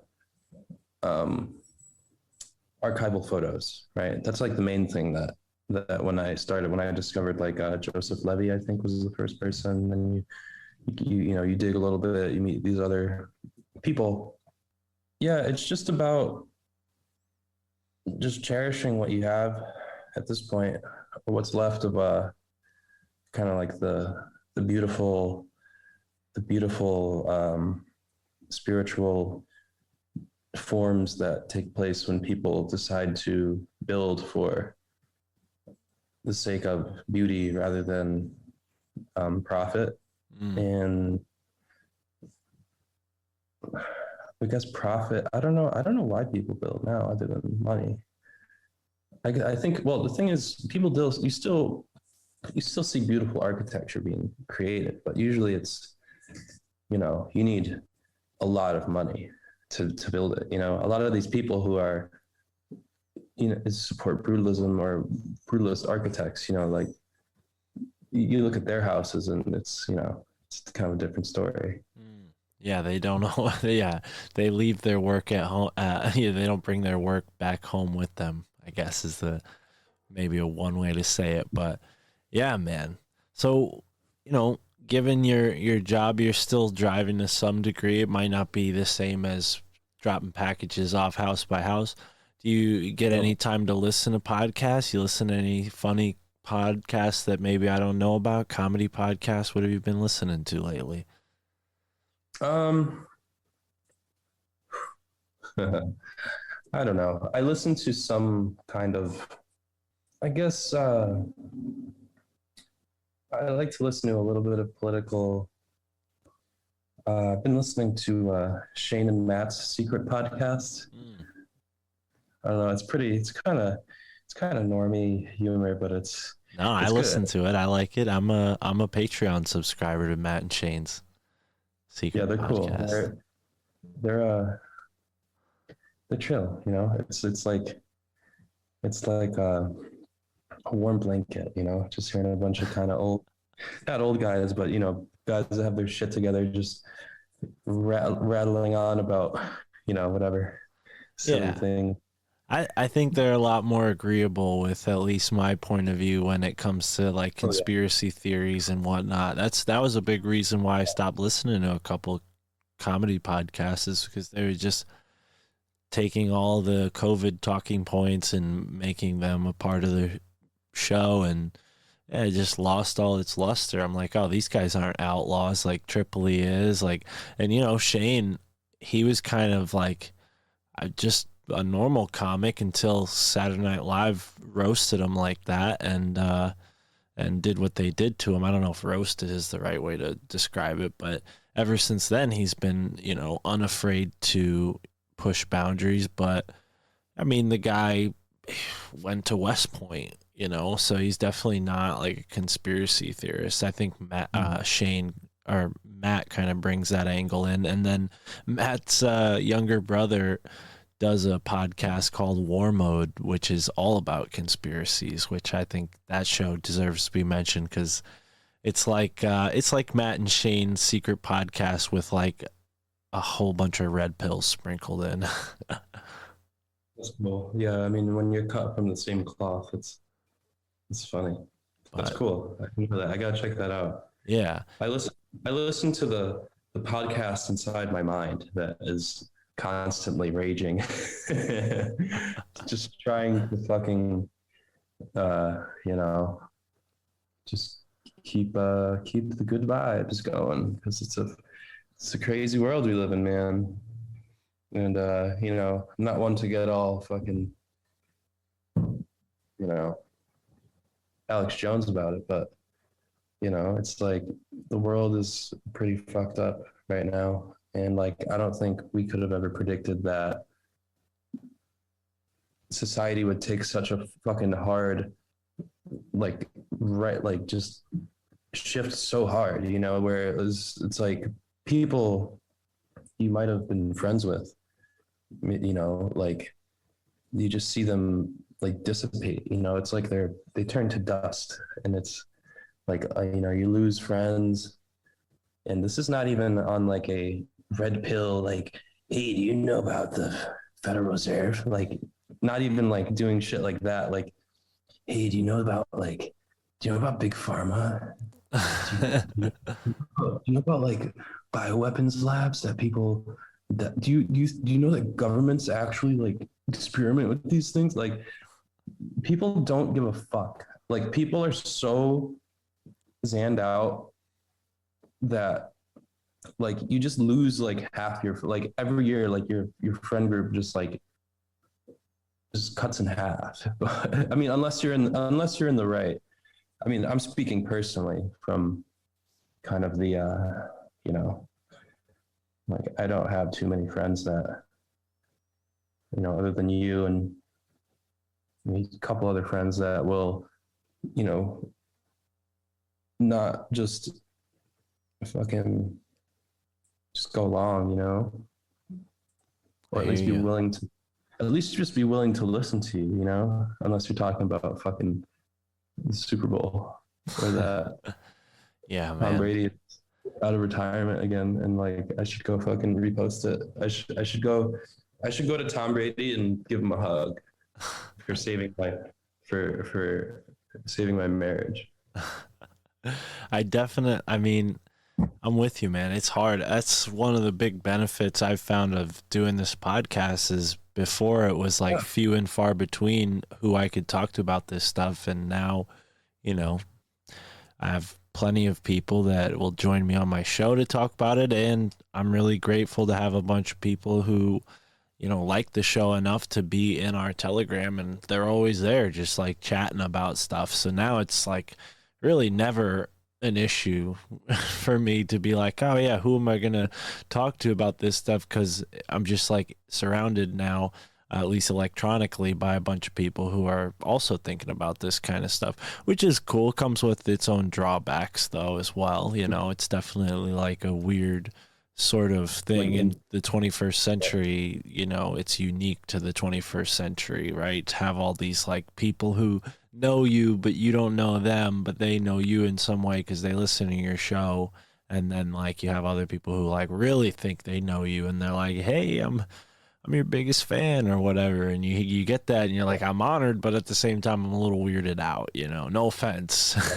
Thank you, appreciate it, but at the same time, it's like, I'm just a normal dude. Chill out. Which is why it's refreshing to talk to you. Oh yeah, likewise. Yeah, it's always good times, and it's never, people like us gotta stick together, and which is why I'll plug my Instagram here. Any of y'all listening, feel free to follow me, talk to me, whatever. It's a underscore. Well, yeah, we'll do it later. No, I was gonna let you do that. I was also gonna ask you, like, have you ever thought of starting your own podcast? Because I know you're more the artist type, and if people are interested in some really dope art, definitely check out Alex's work. I know some of it's on your Instagram, right? You still have that account up as well, right? So I deleted that. That's what I was doing, tattooing. That was kind of my art account. I don't know. During COVID, I kind of I don't know. I stopped tattooing because of, certain reasons that I won't get into. But if you're a tattoo artist in the underground community, there aren't many people who are keen to our opinions on certain kinds of, medical mandates. So I was like, fuck this. I'm not going to deal with that. I don't want to have to fucking explain myself because fuck it. They don't matter. And I just deleted it. So now I have my personal account, which is where I'm trying to kind of blend everything together and just represent myself as a online avatar. Right? Well, I was gonna say you got to start a podcast, bro. You said you had your own inner podcast going on in your head. Have you ever thought of just recording some of that while you're driving? I know I've been there. When you're driving, you're like, I gotta say this to somebody. I have fleeting moments of really divine, like, I walk around the mall all day and I see just the fucking state of humanity every day. It's like crazy. You got that's one hell of a petri dish to examine, the mall.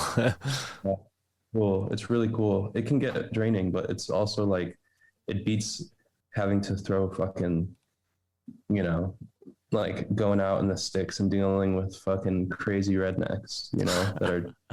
Well, yeah, up there in New York, I'm sure it's a whole different story than what you can get into in Connecticut as a delivery guy. Oh yeah, no, it's country out here. Like if it wasn't for New York City,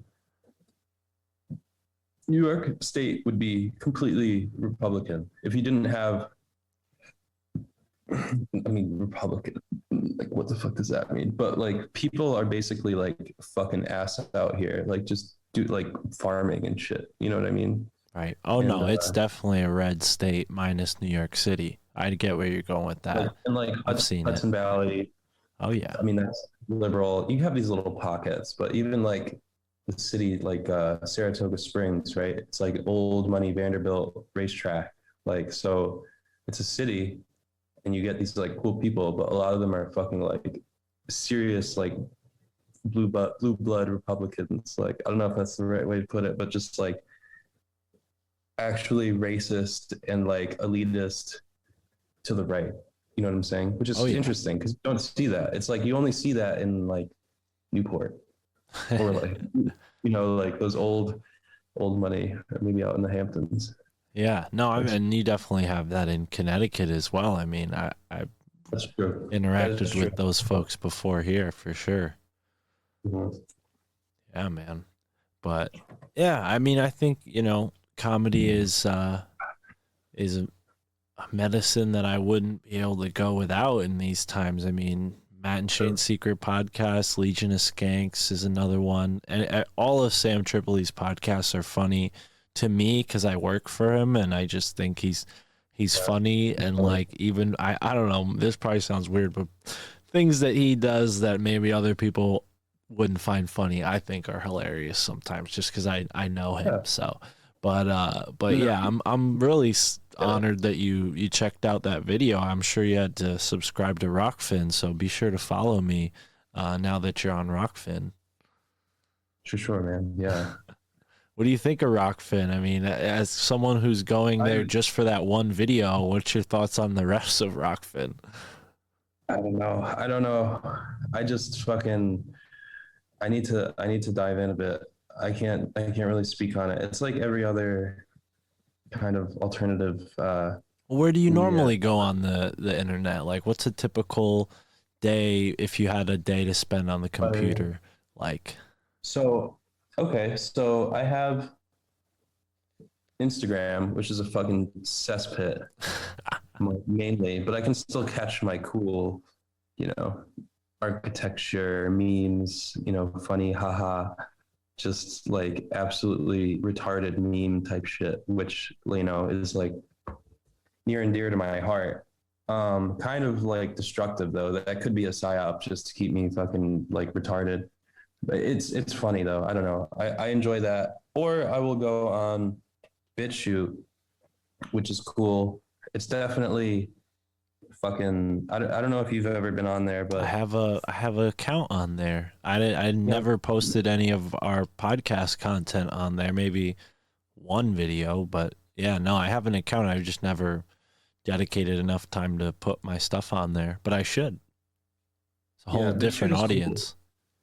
It's I use it for like geopolitical reasonings. I like to hear like people who are absolutely batshit crazy talking about like different not, but I shouldn't say that. That's like that's demeaning to people like us. But I like to just hear people's different opinions. And honestly, like I hate spending money. Like YouTube used to be such a crazy place. Like I don't know if you remember like early YouTube, but like you could watch. It was just uncensored. You could see like videos about like 9/11 and fucking like even like I remember like when the incident from Connecticut happened. That was like I was fucking. I didn't understand what was going on, and like there's all this shit circulating on YouTube, and it became like mainstream to a degree where like my friends were talking about it, friends that now are fucking just like totally out to lunch, you know what I'm saying? But like back then you didn't have this like crazy censorship where like if you fucking talk about anything, you're just going to be fucking either shadow banned, really banned, or like extricated from society, which is where it's heading, I think, which is why people in this community, I think, should steer clear of any kind of like mainstream corporate talk, like any of the big ones that we all know. I think, I don't know. I don't see a bright future for anybody trying to get their information out on like that level. Agreed. It can be done. It can be done though, which is like interesting. Well, what's funny is my buddy Alex Stein from the Conspiracy Castle podcast, he has started basically jumping in on these city hall meetings that they're doing over Zoom now because of the pandemic. And he's like, I mean, I typed in the word comedian and Google searched it, and he was in the top 5 results for the news section on Google. And for just doing like these funny rants at, during his allotted time at these city hall meetings that anybody can sign up to be a part of, even if you don't live in that area. Oh yeah, he's all over the news, man. It's great. And even comics I've heard are talking about what he's doing, and he wouldn't consider himself a stand-up comedian, but I definitely consider him a comedian. My favorite was when he went on the Portland City Council meeting, and he was saying something about I'm gay Antifa, and then they were like, all right, Alex, we need you to stop talking now. And he's like, are you guys banning me because I'm gay Antifa? And then this clip got like replayed over and over by all these people who basically were, quote unquote Antifa, or at least thought they were Antifa, and they're like, look at this guy, the city council's banning him, and meanwhile he's a Republican dude from Texas, or not, I don't want to say he's Republican, but he's definitely more conservative for sure. Yeah. He's just sitting on top of the throne, just fucking looking down. That's cool. That's really cool. That's like what we need more of, I think. That's actually interesting. I don't know how much longer you want to go, but I fucking so I went to a town council meeting, a neighborhood association meeting rather. I was invited by a neighbor of mine, and man, the way that town politics works is such a pissing match. Like it's just so it's these people who concerned citizens who are like don't know what they want, and then the town being like, fuck you, we're putting a apartment complex in this park that's been here for 30 years, or like 100, whatever, and it's just this fucking all out pissing match between these, kind of, you get the young people. So I kind of sat back the first time I went. I showed up late. Everyone was looking at me. There was like a cop there and shit. I was like, oh my God, what is going on? And they were talking about this project that's going up. And basically they're just like, fuck you, we're building this. And, you have all these town people who are like getting angry. You know what I mean? And I think the anger thing is like, that's why the fucking truth community, quote unquote, and people who are like woke on this shit end up getting fucking thrown in mental institutions and like totally just extricated from society, because it gets you so fucking mad, and like I see it in how these people are. They're just pissed that they're not being heard. And I think like what your friend is doing is that's how you get them, you just get them laughing, and then that's how you change people's perspective. Absolutely. I mean, he's been like asked to leave the local Dallas city council place several times because he's done this a bunch, but it only recently occurred to him, I guess, to go and do the ones over Zoom. And yeah, I can't even call him anymore. He's always doing these freaking city council meetings, but yeah, it's definitely working. I mean, the latest one he did a rap song about Ukraine, but the most famous one was this rap song that he did about COVID, and he was pretending to be like a nurse for more. Yeah. You probably saw it. I saw that. Yeah. Okay, that's Alex. He's been on the show a couple times, but yeah.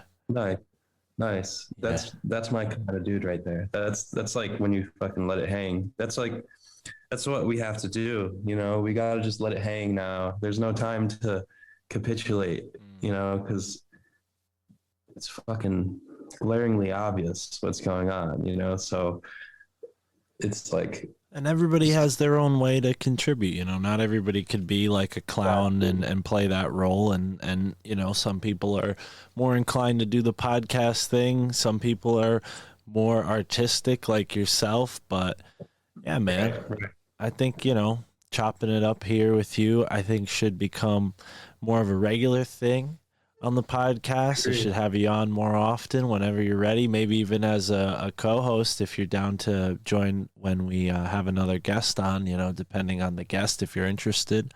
And yeah, let me go. And tell everybody. I want to network with people. Yeah, I've been living under a rock for the past 2 years.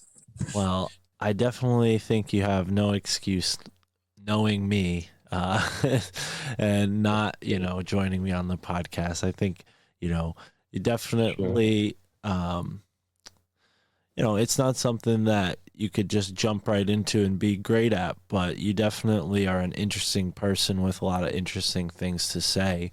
And yeah, man, I definitely would be down to have you back on more often. But if you want to tell people your Instagram like you were before so they can get in touch with you, if anybody's interested in checking out your stuff, you do have some art that you used to post on Instagram. I don't know how much of that is still there, but you're always taking pictures of really unique stuff. So for the Tartaria people out there, I think his account is definitely worth checking out. For your average Tartaria enjoyer, you will enjoy my account. So you can catch me on basically, wow, I pretty much only have an Instagram at this point. The way you spell it is A_4 NIER. So that's my first name, Alex _ or A as in Alex _ Fournier with a 4. Right. And you can also catch a song. I actually just made a song, put it out. My musical name is Father Panic, one word. You can catch it on SoundCloud. The link is in my bio to my Instagram. If you like it, spread it. Definitely. I'm very proud of it. I made everything. I made the vocals and the drums and the guitar myself. And can I use it for this episode of the podcast? Yeah, dude. I'll put it I'll put it as the outro so people will hear it like right now. That would be cool. Love it. All right, dude. Well, shit, I didn't even know you were into music like that. That's really cool. Very cool. Yeah, I just made it. I just like put it out. It just kind of spoke to me. So it's just one song, but I've been like working on music kind of. That's like where I've been spending a lot of my time and energy, has just been doing shit like that. Cool. Well, so like I said, man, we definitely need to do this again. And for the folks listening, be sure to hit up my buddy Alex on Instagram. Let him know that you liked tuning in to this episode, and thank you so much for being here. Enjoy the moment wherever you are in the now.